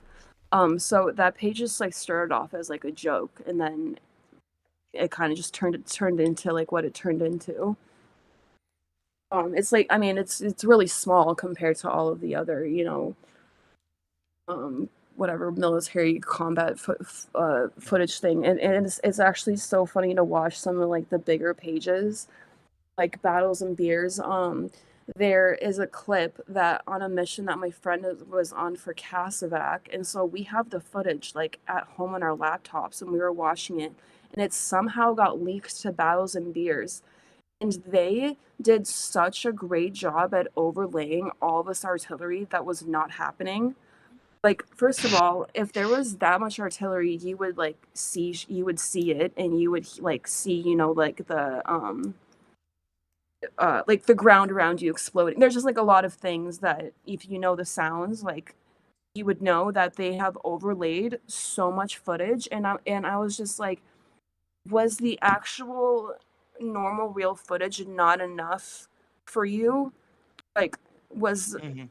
was Yeah. a No, it's Cassavac not mission, sensational enough. yeah, was it not was the original not sensational enough for you that you had to overlay like artillery on top of it?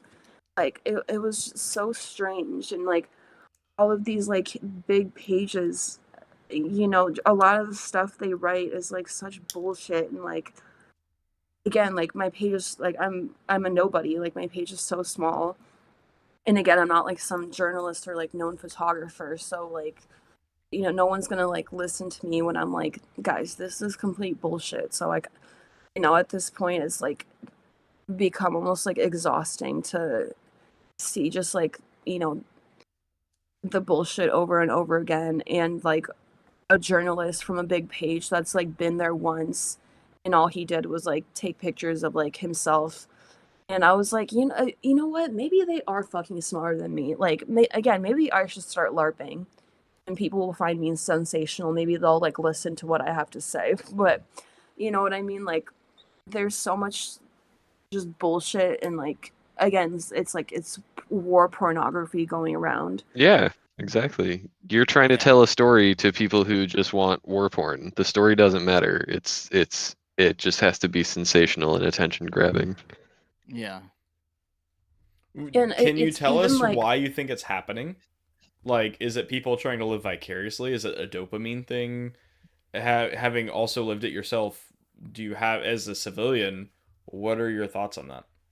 I definitely don't have like, I think my frontal lobe's grown in, and I'm not like a person that necessarily like wants to put myself in dangerous situations on purpose. Um, but again, here I am like going back and forth to a war zone.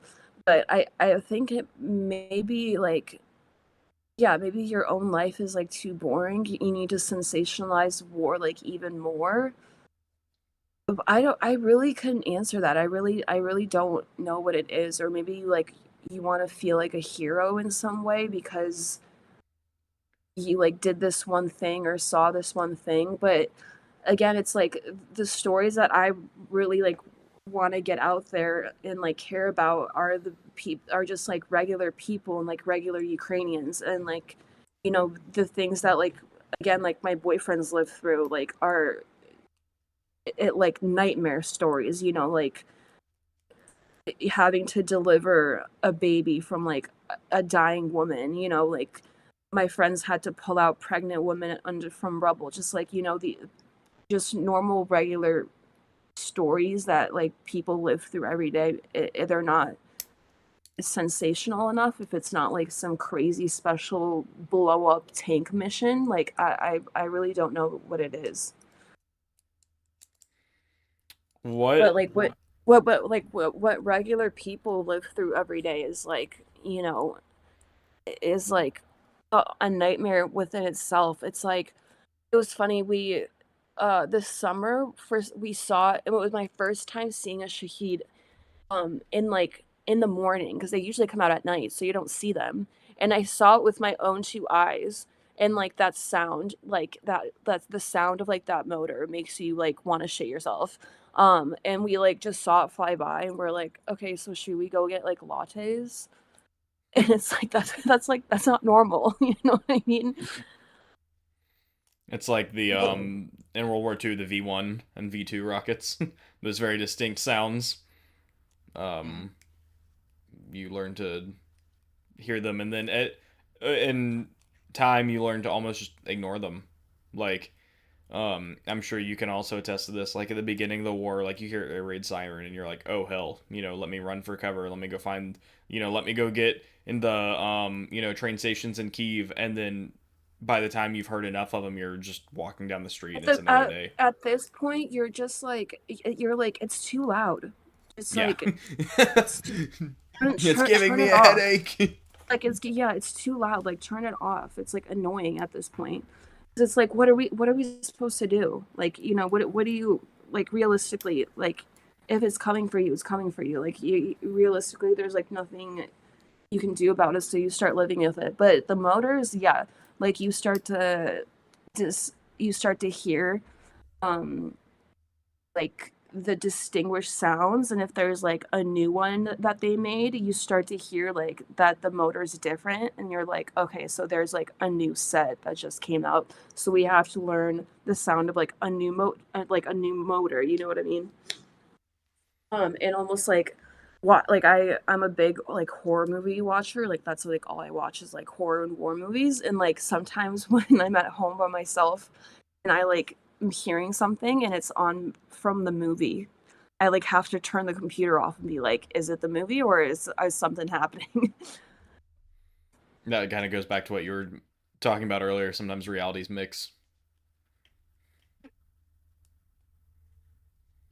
Yeah, you start like Yeah. hearing, or when you're like listening to something like in the car, and you like hear something and you're like, am I going crazy, or is there like is a drone coming after you? Like, you know what I mean? You like start to like lose it a little bit. Like the sounds just, you like want to turn off the sounds. Like sometimes I sleep with my soundproof headphones on, because I'm just like, the noises of everything is just too much. Yeah. I kind of started to get into it earlier. I was kind of bringing up the Vietnam thing and how, you know, sometimes there in many cases they weren't fighting for things they believed in. And then when they came back home, they weren't fighting for something they believed in, and then they get spit on by, other Americans for being forced to fight for something that they didn't believe in. And I also feel, not to, be the like, woe is me, whatever, but I feel like you and I also have a similar situation, and all the foreign fighters or foreign people that have been there, come home, because we've talked on the podcast again before. I keep saying we've talked about it, but we talk about it a lot on here. I don't tell people I fought in Ukraine anymore. I've had multiple instances where, I think we talked about a few weeks ago, a lady from an airsoft game earlier this year or something was like, "Sir, are you a veteran?" And I was like, "It's complicated. Not really, no." And she's like, Not a United "It's States not a veteran, complicated no. question." She's like, "Are you not a veteran? And I'm like, "It's complicated, ma'am. Have a great day." And she was like walking Yeah. behind me, chasing me, and she was like, "No, you need to tell me it is not." And I'm like, "I don't owe you an explanation. I'm a foreign military vet. Does that answer your question?" And she was like, Such a "Well, you weird- could have that's just said also- that." That's And I also was like, such a weird thing to ask a stranger too. Like, "Yeah, complete demand stranger." Demand. Yeah, it's none of your business, for one Yeah, thing. I don't owe you an Like, explanation. But Yeah, there have and been I try not to times- talk to strangers about like where, or like just because it's really not relevant where I was and what I did in most instances. Yeah. And then somebody's like, "Oh, well, did you you deployed?" And I'll be like, "Yeah, sure." And then when they start really grilling you about like in-depth questions, or because you can tell they doubt you, and so you're Yeah. like, well, first of all, I actually don't have to answer anything you're fucking asking me. Like there was some guy in one of the what Facebook group, one of the dumbass Mid-tier meme snobs, Facebook groups we're MTS. in. No, it It was wasn't mid. MTS. I Oh, think okay. it might have been Gray Man. But they were talking about the movie Civil War that came out, and I was like, like in my experience, having been in a country in the middle of a civil war, I didn't say where I was, like having been in a country in the middle of a civil war, I thought it was a great movie, kind of, gets on the chaos and all the different factions, nobody's really on the same side, blah blah blah. And then some guy's like, "Well, where were you?" And I was like, I don't have to tell you that, man." And he's like, "No, man, you said you were in some country in the middle of a civil war. What country was it?" And I was like, "I'm not fucking playing this game with you. I don't have to justify my service to you." Yeah. Like, And then it also gets into the whole thing of like me being Russian, Oh especially yeah, when that's like another when layer. people hear where people are like, it's so. I'm like, half of fucking Eastern Ukraine is Russian. You have no Yeah. idea what the fuck you're talking about when yeah, you're trying to like the church that my parents are buried in a Russian Orthodox church in Michigan, and like half of the people there are like Ukrainian or Russian or Polish. Like we're we none of us wanted this. Like Yeah. we're there. You'll see these posts of like these crazy people, either Ukrainians or Russians, like posting this like in these insane rants, being pro Putin or pro Zelensky or pro the war or whatever.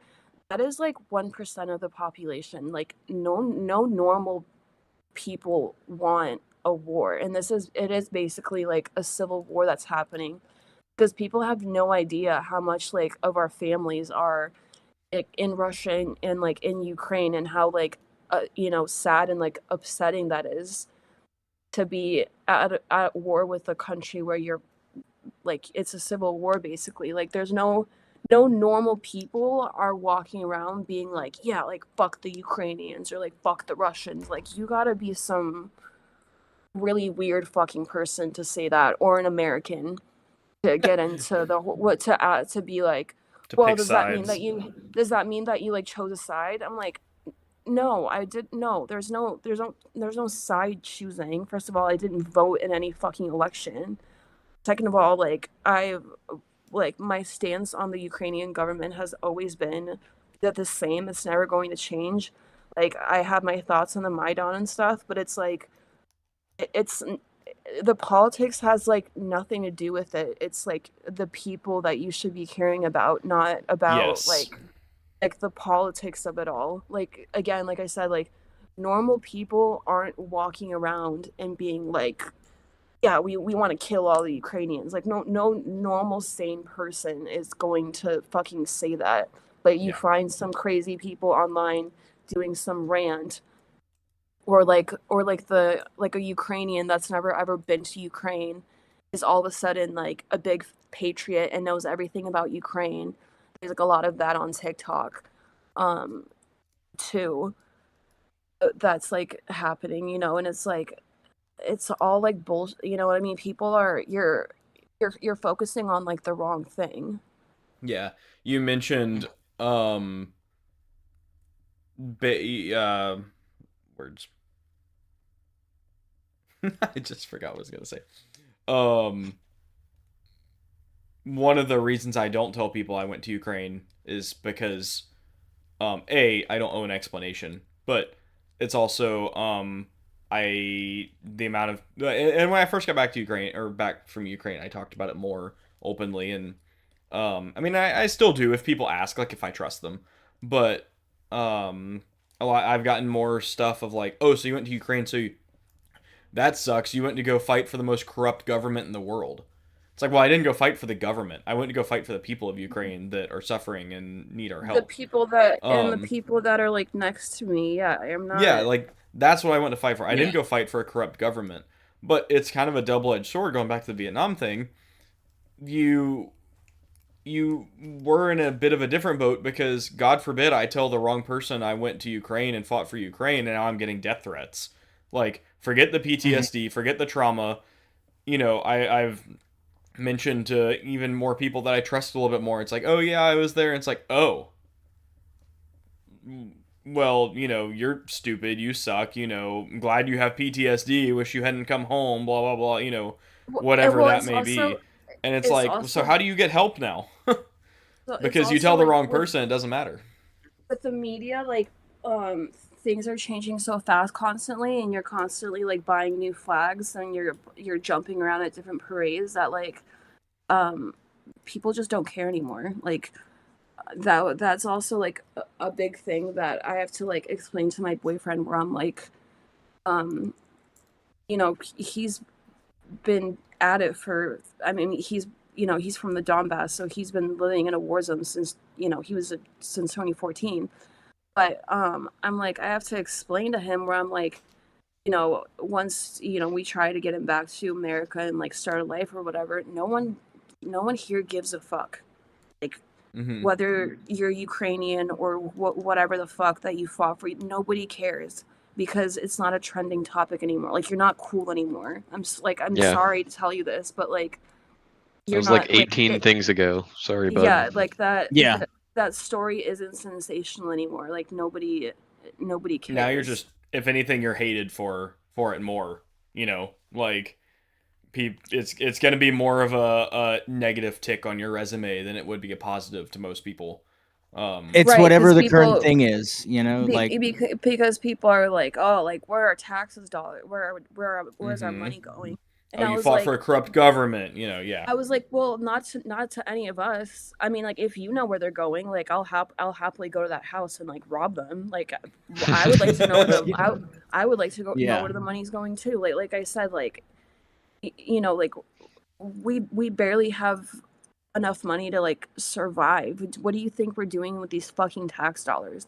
And Yeah. like, you've seen, like, we get like what, maybe like a couple of two new Patriots and a couple of nice tanks.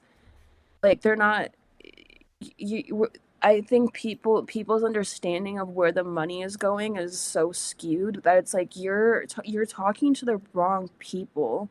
Like, maybe go ask the fucking like the government people's kids why they're partying in Miami all the time. Like, I don't know, you're talking to the wrong people. Oh, that's What? my dog. You're good.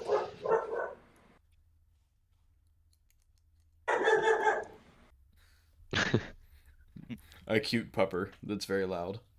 Yeah, something's going on outside.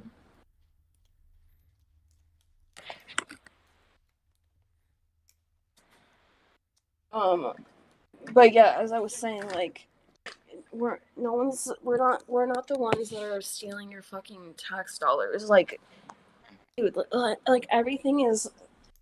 It's the fact that people haven't learned that everything is a scam these days. I don't know what to tell you, because Including what government. Yeah. that woman that owns BLM has like mansions now, and during the Palestine fires, like, Ukrainian generals' houses burned down. Yeah. Maybe talk to them. Like, like, people have to spend their own paychecks on like new equipment if your equipment got blown up, but somehow these people have like houses in the Palisade. You know what I mean? Like, Yeah. you're talking to the wrong, you're arguing with the wrong people about where your tax dollars are going, because if I knew, I'd definitely be the first person to steal them. Let me tell you I that. explained to someone who I basically was explaining, I didn't fight for the Ukrainian government per se. I fought for the people, and this individual was fully on board and understood that as also a combat vet. And we were talking about how oh my goodness, where was I going with this? Come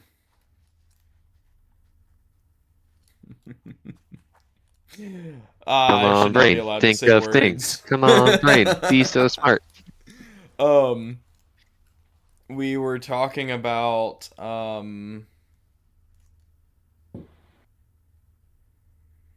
yeah, I don't know. It's gone. Damn. Well, It how was you a saying segue about you were money and talking stuff. you were talking to another veteran, so they understood that you're not there Yeah.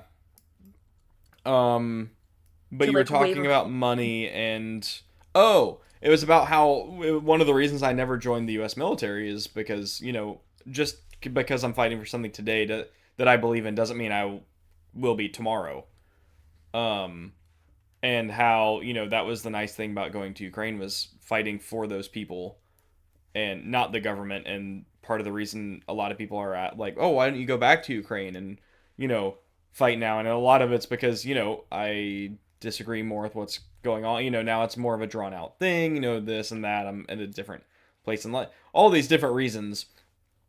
Um, yeah, I had a bigger picture I was going with that, but yeah, it was basically like talking about veterans and yeah. Anyway, whatever. Next thing. Yeah, life goes on, and fortunately you came back alive, and that's all that matters. And you saw a new place in the world, and you saw things with your own eyes that a lot of people you know don't see and will never see and will never experience. And I also think a lot of it is also very what's it called, like it's like sensationalized, where again, like I think a lot of US veterans went because they didn't get the deployment that they wanted, and they thought they were walking into one thing and they walked into a completely different thing. You're not fighting with this isn't the Middle East. You're not Yeah. fighting with guys in pajamas anymore. This is a completely different war, a completely like different set of rules, like landscape. I mean, there's so many different things that like. I think this war has really changed what warfare is. I think forever, especially after Bakhmut and like with the drones and stuff. And I Mm-hmm. think after this war, um, all the people in what's it called, like um, oh my god, what's it called? The people that like make the weapons are coming up with The new, military industrial and complex. the military industrial complex, yes, they're they're coming up with new and more aggressive ways of just like killing people. Mm-hmm. And that's basically like what this war has turned into. It's like you're just testing out killing machines on human beings. And a lot of the time, like it's gotten to a point where it's like it's almost dangerous to have an infantry, Yeah. because you have shit flying Yeah. around in the sky now. Like it's like it's dangerous to have.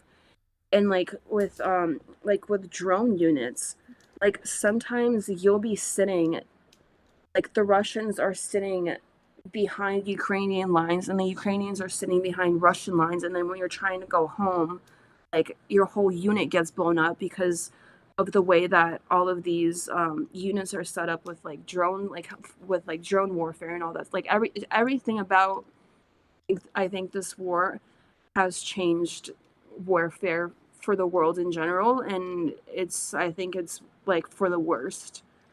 I think it's a very big tragedy what this war has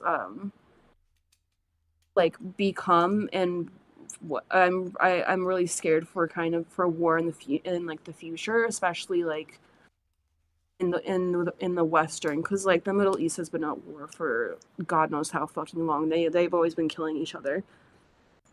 Mhm. But for us, it's like almost different, and it's like people are almost so hungry for bloodshed, where Europeans like think that they're gonna go to war with Russia. Like, you know what I'm like? You can go if you want to fight Russia. You can go now. Like you don't have to. And What are you waiting for? But it's like they're and you almost see the like, same thing in the US with people being like, "Oh, I can't wait for, a civil war." People who are so staunchly on the left or the right are so like, "Oh, well, I can't wait for," mainly the right going, "I can't wait for the fucking civil war." It's like, "Brother, I'm not. I fucking terrified of that happening, Like I don't want to see that." Well, I think You if you look know? at the majority of the people saying that, also have never been through a war or even done an Yeah. inkling of research into what actually happens during a war. They Or think, you know, I think also most of the time a lot of these people haven't been through like real tragedy in their lives. Like truly like, you know, losing like a loved one or some type of like they've never been through like a life-changing like traumatic episode that almost in a way that they want to experience that for some weird reason, like just regular normal mm, life like isn't enough for them. that's a Trauma good, fetishization. yeah. Yeah. Well, I have kind of I think one more big question and then kind of work on getting an outro here. It's getting late. Um, One experience, this segues perfectly about, you know, people fetishizing trauma and things like that. I served with a lot of guys over there, foreigners and Ukrainians alike. Some were career U.S. military or Western, we'll just say career Western military veterans. Served in Mm-hmm. multiple wars, multiple different, you know, whether it's the Middle East and GWAT to, there were guys that had done some other things, not just Middle East, but actual operations and stuff. And then I fought alongside guys that had never even held a gun before.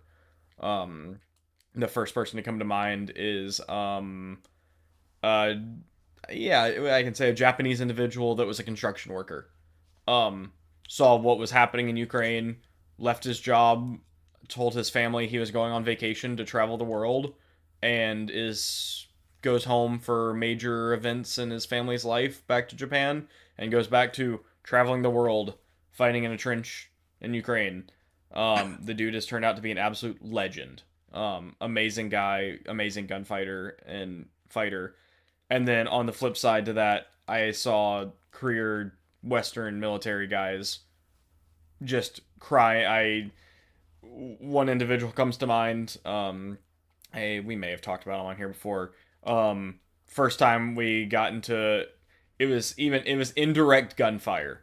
And I was in a trench with him. First time he witnessed it, he is on the floor crying, unable to hold his gun, unable to pull a cigarette out of his pocket.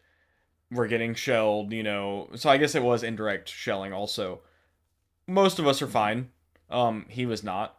And he was a senior NCO in a Western military. I don't believe he had actually seen combat before, but it was not an uncommon thing for the Western military, even combat vets, to leave after a first couple gunfights or shellings because it was different than what they had gone through. Do you have any similar experiences to that? Because it's Well, like I you said, think it's a very different war than what was fought in the Middle East, but it's also just seems to be a different thing in general with the artillery fighting another, you know, world superpower essentially of yeah, technology and psyops and things like that. yeah, But yet, I a think we have lonely Japanese construction worker can handle his own and has been there for years and is become a legend. I think we have never had to sit in a trench before, thank God. But I've seen a lot of that, like egotism from Westerners, where they'll be like, "Yeah, I'm like this experienced fighter, like blah blah blah," names off everywhere he's been, like blah blah blah, and then thinks that he's like smarter than like Ukrainians, and is like telling them kind of like that they're fighting wrong or like that, you know what I mean, just like criticizing Hmm. what they're In some cases, doing. they're correct though.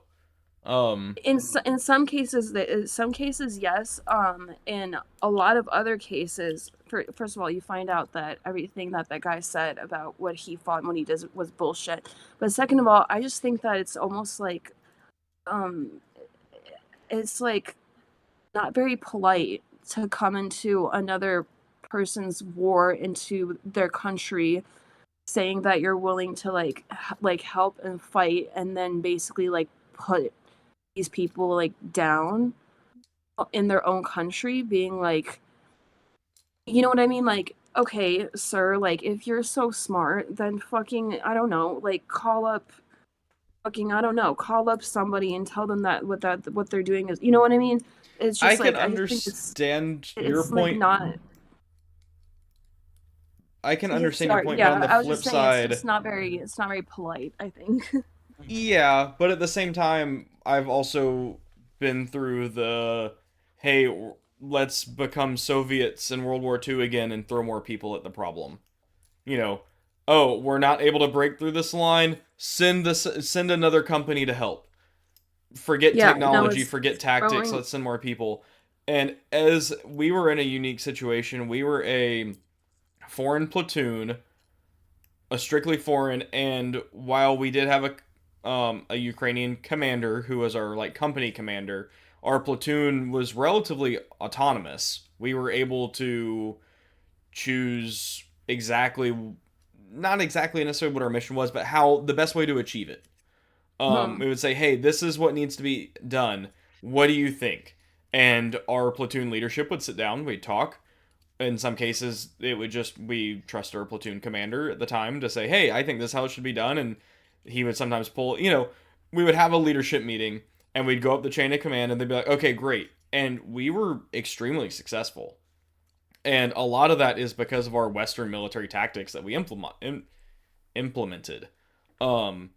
I We think that's weren't. also I think that's also the fact that it's kind of rare for you know to be able to like sit down and like kind of talk it out and be like this is the best way to do it because a lot of the time there's so much ego involved that it's like it's either my way or the highway and then you end up with a bunch of dead guys. So I think that's also like I think that's like very good, and I think people should be doing that more often where it's like everyone kind of has their input on you know how to better the situation and come out alive, you know what I mean? Yeah. And there were instances of dick measuring contests at time, but ultimately we were successful because of our autonomy or our allowed autonomy from our upper chain of command. And that's what made us one of the many reasons that made us successful.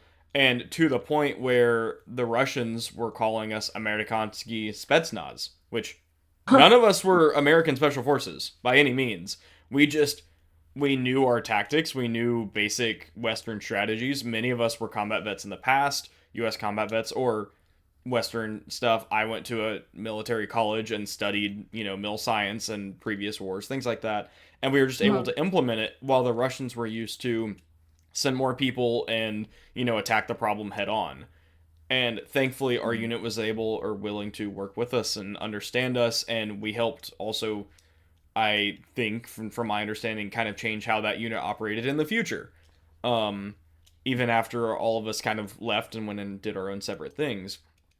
But it was just always interesting that on a more mental, personal level, some people that had never held a gun before were able to do it just fine, and years later, while others, it was not the same way. And that was just always very interesting to me on, what makes people, you know, have that willpower, have that inner, the, you know, whether it's God or whether it's, nature versus nurture or, whatever it is, be able to hang with the war so long and so vehemently still fighting strong while had never held a gun while Western guys cracked under the pressure, having been Right. in And previous wars.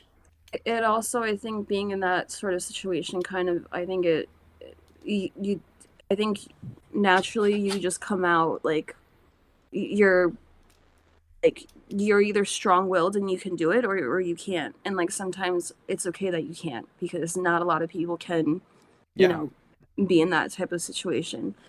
um We always but said you probably have a similar thing. It's like, hey, if you think you're ready to go home, or if you're saying to yourself or to others, hey, I think it's time for me to go home, we want you to go home. Like, we don't want you to be sitting here with us fighting if you don't want to be here and if you're not willing to potentially die for it, because then that not only puts your life more at risk, but also everyone else's around you. everyone else is yep, Because yep. you might be sitting here, you're telling your wife, hey, I'm going home soon, or, whatever. Even if you're just that inner voice in your head. that's what gets people killed, because you could potentially make decisions that impact the overall outcome of everyone's lives, because you're either trying to self self preserve over the mission, over the team, over everyone else, or you're just making poor decisions. There's a Yeah, statistic. because you're if you Sean don't can have like probably. if you don't have like that kind of that headstrong mentality in that in that environment, yeah, you're gonna get Yeah. yourself and like everyone else around you killed. Sean can probably remind me this is exact statistic, but it's something like a very large percentage of combat related deaths in the U.S. military are when you first get on your deployment or shortly before leaving. Mhm. Hmm. Yeah, It's it's when I don't remember. you're either inexperienced, you're either just that first initial fear when you get there that causes you to lock up, or it's your complacency towards the end. That's usually when people die. Yeah. And Um, you see a lot of people that almost get like cocky in a way, or maybe it's like the Hmm. adrenaline thing where it's like not enough for them, so they start putting themselves into like dumber and dumber situations. And like the ending is never good when you do yeah. that. I think it's almost smart to have a certain fear, but I you know what I, you know what I've also noticed, which is so funny, is it's the guys that are like always are telling like the craziest war stories, and they're like, just so much swagger, and like they're so cool, and they've seen so much, and they've been through so much. And it's those guys that like haven't seen or done shit, but it's like Hmm. the quiet nice, like super nice guys like that you would never think could like hurt a fly are the ones that are like the fucking like deranged killers like on the battlefield, you know what I mean? Yeah. And I've always So Yeah. found that so funny because it's like the guy that like a lot of I've become like very close with a lot of my boyfriend's friends, and like some of them are on like the Nazi list and like blah blah blah, and like these people are not fucking Nazis. I can tell you that for sure with my whole heart. Like some of them like I've been to like church with, you know what I mean? That they're on the Nazi list. And it's so funny because I'm like, we'll go and like get coffee or whatever, and I'm like, God, I love hanging out with that guy. He's so just so nice and polite. Like one of them got me like a Hello Kitty sticker because they saw that I like Hello Kitty. And then afterwards, I hear stories about like what they've done in like the field, and I'm like, I cannot even imagine that that dude that I was just sitting with that got me the Hello Kitty sticker is like a killer like that. You know what I mean? It's like it's so funny. But it's the I guys that are like always talking themselves like, it's always hyping themselves up are the ones that like haven't done or seen shit. I believed that until I had two very specific friends. I won't mention. One of them is unfortunately no longer with us, but one of them is very well with us and still crazy. But it was, well, I went on a in this individual's British, and he would get back from an op and he's like, I went on another mission, I did, and I killed so many people, da, da, and you're like, oh, that's BS. And then homie's like posting the GoPro footage, and you're like, oh, he brought the receipts. And this dude's just like deranged. So like it's just he's one of my really good friends there, and it's just like he breaks that stereotype. And then it was funny because the other individual who I won't also name, but will even hide more information due to him no longer being with us, would be, and then they would just start comparing body counts, and it was hilarious. And it's like, oh yeah, I got back from this mission and it was crazy. And then in our group chat, it would be like, oh no, you didn't. 5 minutes later, GoPro clips popping up, and it's like, Yeah. all right, y'all simmer down. Like this just actually like we're having a legitimate dick measuring contest of who stacked more bodies on this specific op or whatever. But I saw something more recently. It may have been a Battles and Beer interview. Somebody had posted something, but it was a Ukrainian talking about how he can't even step on spiders anymore. I think I shared this in our group chat. Sean and Ian about he was basically like, no matter how small the life is, like I if it's not, actively attacking me, like I can't kill it. He's like, I used to see spiders and step on them in my house, and he's like, now I pick them up and take them outside because life is just so delicate, and now that I've lived through this, it's just completely changed me and how I see the world. And I think that's a really big, That's actually cool. that's yeah. I've seen. I can totally relate to that. I see a lot of that as well. And even like the guys that have survived or been out the longest too. It's like even when we start, talking about whatever it's like the dick measuring contest of like the missions and stacking bodies and stuff, and some of them are like, we shouldn't, we shouldn't, there's still people we shouldn't talk about it like that. Like it's still very tragic. You're protecting yourself and your land, and you're doing what you have to do, but that's still, you, you start. It's a sacred thing, in my Yeah, opinion. it's a human life still that you've taken. It's you might have even been like friends in like a different life. You know what I mean? It's like that type of especially situation. on that front, because a lot of most of the Russians there don't even want to be there. They're conscripted, they're drafted, what have you, you Yeah. know. And it's just like that, like a lot of those guys, it's like they either can go to the front line and fight, or they can, like people fail to realize gulags are still a thing. They're just not called gulags anymore, and if they don't go, their family gets sent to the modern version of a gulag, like it.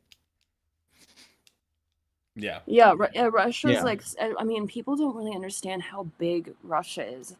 Where I'm from Moscow, so it's like very compared to even like Europe, it's like so much more like civilized. Like the technology, there's no trash on the streets, there's no homeless people. Like people see a lot of that side, but then they don't realize like it's like every other country. There's like shithole cities where people do get mobilized from, and there is an imminent amount of people that they can keep. Like this war can keep going on just with the body counts that they're sending, but like Throw more people at the Ukraine problem. doesn't. Yeah, but like Ukraine doesn't have that advantage when it comes to men. Like there's no more there's no more bodies to stack. Like all of the good men are gone, and unfortunately, like it is like a situation like that in life. It's like you always ask like, why is it the good people that die, and for some reason like the cockroach assholes somehow we like are still somehow surviving out here, but it's like the good people that that are gone. I actually, this was like, I think this was, when was this? I don't know. Time isn't a real concept to me anymore, but this was like a couple months ago. And I met one of these guys, and he's older. I'm not really sure what he did, but he was like one of the, I don't know. He was like this older guy. Something was wrong with his arm. And we met up when we were getting coffee, and he was just like, "Oh my God, like I've heard so much about you. Like he's like you're just so cute and tiny. Like I don't know what you're doing here." And I just thought that was like such a funny comment to make. But he was just like a very nice, older guy. And the next day on Instagram, I see like pictures of him with, like the candle or whatever. And I call my boyfriend, and he was like, "Yeah, I was picking up pieces of him yesterday. He's like gone." And that's just how like, and that's just like every day, kind of just how easily, you know, and it's just like it's a death, like it's just a death factory of like good people, and it's nothing to I don't know. I think it's nothing to romanticize or to. Sorry, what was the word you use? Whatever. It's just nothing to romanticize about. You know what I mean? Like Fetishize. fetishize, romanticize. It's like that's just you until you've like experienced that and like seen that like with your own eyes, you're not gonna be a person that understands that. And I think again, like a lot of like the bigger there's been such an uptick in like conflicts and like military journalism and stuff, and they're so like so pro war, and it's like very obvious that these are like 21-year-old guys that have never left, that are somewhere sitting at a frat house in college, like running these like war pages that I've never seen their friend like have never had to pick up pieces of their friend before and put him into a body bag. You know what I mean? Yeah, I had a acquaintance like that through a friend of a friend. I met the admin of one of these pages that posts, the war porn clips, and I come to find out the kid was 17 years old and had never like been anywhere in his life, Oh, obviously, you or can. like Oh obviously my never god, done any of these things. you Like, can always what are you tell. doing, kid? You can always tell how old they are by the way they like DM or by the way that they write. Where I'm like, oh my god, I can tell how old you are. I can tell that you're under the Right. age of 25. What I can like face and I signal can film, clock I can clock that right away. There was like this pro-Palestinian girl. I just always like for some reason I've always get really nice like like compliments and stuff and DMs from men, like not even like I in like wonder a why. sexual like weird way. Like people just being like, like I like your post, just really nice. For some reason, it's like the women that come after me, and I don't understand why. Or I thought the women were supposed to stick together, but there's this one crazy Palestinian chick that was spreading around rumors that I was like a mercenary, and she was like, I wonder how much money she makes. And I was like, girl, trust me, if I was making fucking mercenary money, like you would definitely not be seeing or hearing from me on Instagram. Like if I was making Yeah. mercenary money, like come on, please. Like for some reason she just like had it out for me.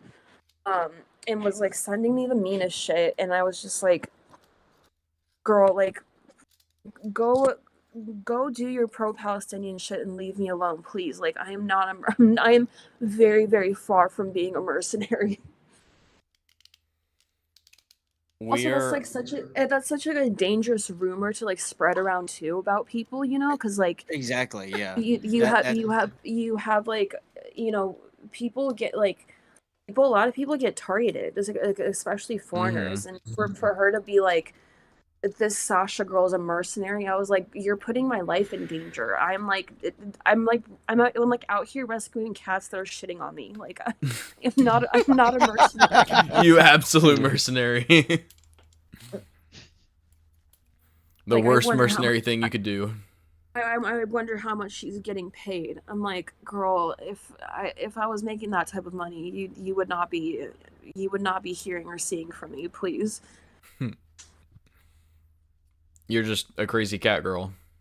Yeah, I'm just like crazy cat girl. Like I honestly I never even liked cats before, and for some reason after my mom died, like cats just started like showing up all over. I don't know if it's like some type of like sign or something. I should read into that. But for some reason, after my mom died, like I just started I became like a cat lady. We are running quite out of time. It's getting late. So just kind of a closing thought. So if someone's thinking about going to Ukraine, wants to help, anything like that, do you advise against it? Do you divide what are your I thoughts on that? advise. And not just even Ukraine too, but like you're a civilian who's passionate about something and you did it in a war zone. So whether it's like Palestine and Israel, like in Gaza, wherever, what would you tell people that want to do something like I you? think especially with Ukraine, I think my situation is very unique. Um, because first of all, I have like people that I love, like family that are living under, this every day. Um, and I know the language, like I know the culture, you know what I mean? Like I'm basically like, basically Ukrainian, Russian, like you know what I mean? I never even knew the difference honestly until the Donbass war started. That's how like a lot of the people that came from the Soviet Union, a lot of like the Russian speaking communities really like gathered together. So I didn't even know the difference. Um, I think really think it through if you want to go, really think it through. I think look into whatever organization that you're working with because a lot of them are not great people to be working with. That's um very true. Do your I mean, research on your own and not just yeah, look do at their your Instagram. right, do your research on your own. Know that you're putting your life in danger. This isn't like some fun excursion that you're going on. This isn't like photo op unless you like want it to be, then just stay in Western Ukraine and take pictures in your gear.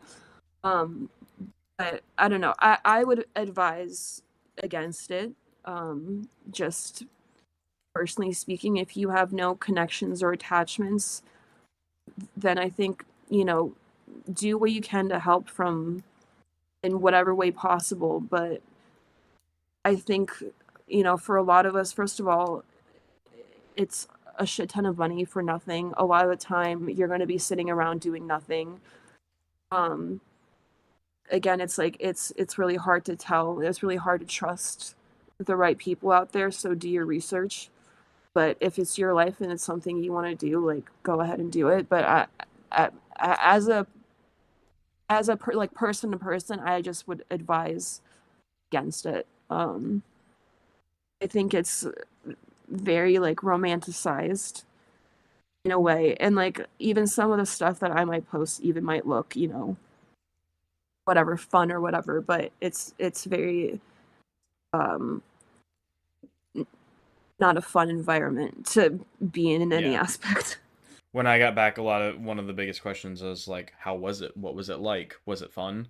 And the word that I found most or best described it was an adventure.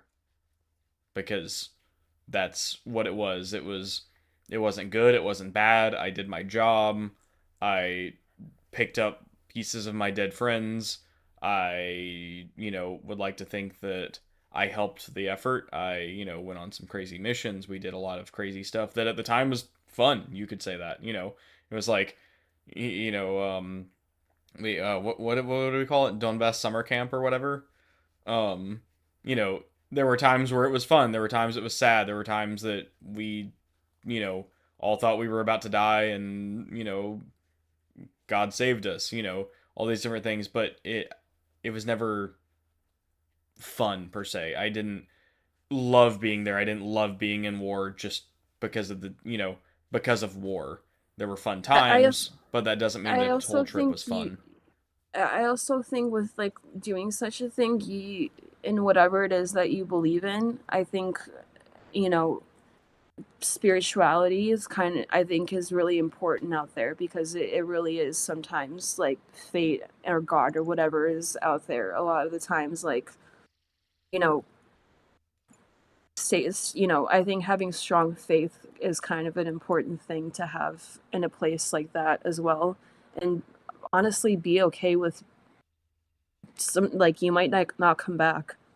And that's Yeah. just the reality of it. And I think you have to kind of be at peace with that. I think a lot of people But don't understand what that means, like what that entails. Like, what does it mean not coming back, and what does it mean coming back as a completely different person? Coming back with Mm. trauma, coming back without limbs, coming back with, serious physical or mental complications.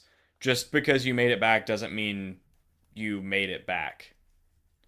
And you right, need there's to be always okay gonna with not be, coming back or coming back with you're not gonna major come back issues. the same person that you definitely were. I like, thankfully, maybe not thankfully, like I have seen death with my own eyes before I even went out there, so I have a completely different relationship when it comes to like that kind of stuff. But I think a lot of people, especially I get like a lot of DMs where they're like, "Can we come with you?" And I'm like, I don't know. Like, This isn't a field trip to Ukraine. actually, I was like, we were joking about this last summer where I was like, maybe I should just get a short bus. And for idiots that like do want to come out there, just as like a whatever it is that they say that they want to do, just get like a short bus from America and charge them like 4,000 each and just like drive them around. A safari, a Ukrainian Yeah, safari. war field trip. safari. Yeah, Yeah. Like Scared Straight, but for War sheltered tours. people. Yeah. So basically, think about it long and hard and be okay with not coming back or coming back very different. And if that's not for you, that's okay. And if you truly do want to help, then do your part here or wherever you are. And there's a lot of things you can do like for your if you are a person that you are very passionate about, human beings and helping or whatever, there's a lot of things that you can do locally. Like, you know what I mean? Like our country's a mess as well. You don't have to go all the way out to fucking East Bum Ukraine to want to help humans. Yeah. So maybe Homeless think about shelters are a great place to start. There's so many different options that you can do. Before that was a criticism, a great criticism a friend had when I got back. He was like, "Why'd you go?" And I was like, "Well, because I wanted to help people, and I had a slightly different perspective than a media skewed one, which is why I went, Yeah. which we've talked about here." And he's like, "Well, you could have helped people back home too." I was like, "Yeah, I could have." Well, And at yeah, the time, I I was could've. This is- volunteering at different homeless things and stuff like that at the time, which that's great, and you could even argue I should have kept doing that. There's lots of different arguments to be made for which side, and in the end, I chose what I thought was best, and whatever. But yeah, if you just want to help people, Ukraine might not be the place. Gaza might not be the place. Going to Haiti. Fill in the blank. It might literally just be 5 minutes down the street from you is the best place and best way for you to help people in need. I also would like to say, if you are some like crazy war junkie, I would highly advise not going to the Middle East. Because all this like stupid tourism, like that guy that's like doing the videos and stuff, that shit is drives me so crazy. I'm like, I think I missed that. I'll have to. Which guy? There's been a handful of them. Yeah, there's been a handful Yes. of guys. There's been a handful of guys that like went to Afghanistan to hang out with the Taliban after the war's over, and they're like, they're actually really nice guys. Never mind the fact that they just behead people. Yeah. It's simple. I Just mean- don't be a Christian around them, obviously. Like like even like I still can't believe people don't know stories about like James Foley, who was he was like a really famous war photographer, and he got beheaded on live television. He got kidnapped. This was like not even over a decade ago. Maybe it was a decade at this point, but like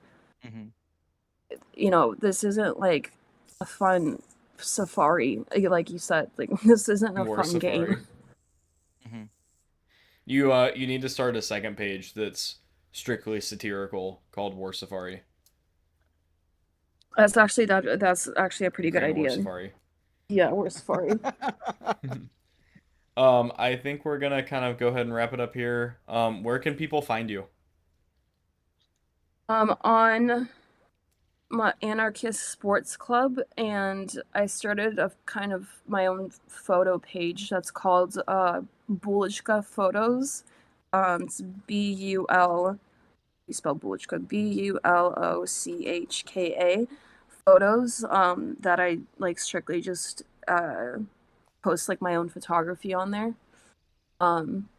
But you might see me on OnlyFans in the near future, because man, this job does not make you any fucking money.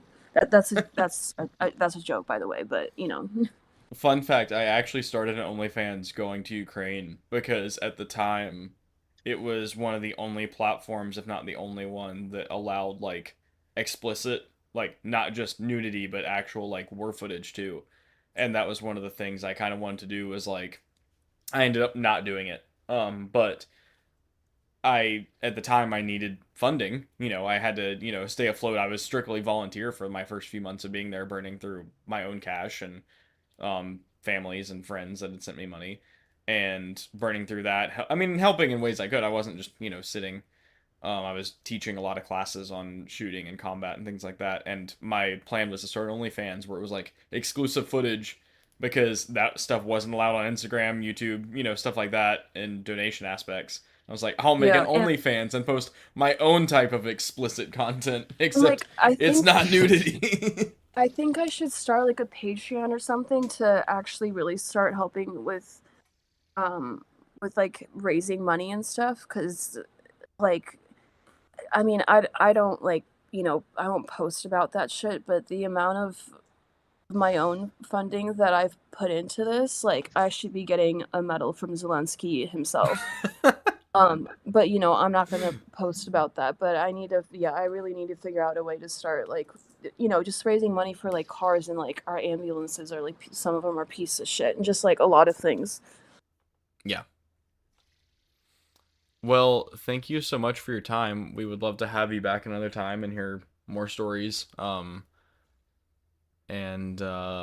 Ultimately, do you guys have anything else? Any closing thoughts, stories? So normally at the end of an episode, we do dad advice. And usually our guest speaker, if we have one, has to give the dad advice. But, well, not only are you not a dad, you're not a man, but can you give us some dad advice? Give us mom advice. I don't know. Maybe, I think, learn to change a tire, man, by yourself. Especially if you're gonna be out in places like Ukraine, learn how to change a tire. That might really save your life one day. That's some good dad advice. Honestly, yeah, that's probably one of the better pieces of dad advice we've gotten. Yeah. More better than me practical, just saying the same at least. thing every week. Yeah. Yeah. Maybe we can do this again while I'm actually in Ukraine, and you guys can hear some of the real background noises other than my dog. Nothing against your dog. We love your dog, but we'd also love to hear some Ukraine background noise. Mm-hmm. So yeah, let's do it again. Safe travels. I don't know if we want to disclose travel information, but whenever you're going again, safe travels. Thank you. And please keep in touch. Let us know if there's anything we can do. And if you just one day think, oh, I have a new crazy story I want to tell, you know where to find all of us. Sounds good. I'll definitely be. I'll think of some. I need to start writing these things down because my head's becoming like a jumbled mess. I need to start writing all these down because there's a lot. That's why I created this podcast. Was so I could originally tell my own stories without forgetting them, and unfortunately, I have forgotten many of them at this point. But that was the original reason for this. And I know we spoke earlier before you're here. Even if you can't get on, don't have great internet, whatever, send me like a text or an email or whatever, and be like, hey, here's my story for the week. Can you read it this week? And we'd love to read it. We'll do like a full voice acting, everything. Okay, including Sean on the soundboard. All right, sounds good. I'll do that. All right, Sasha. Thanks so much for coming on. We appreciate it.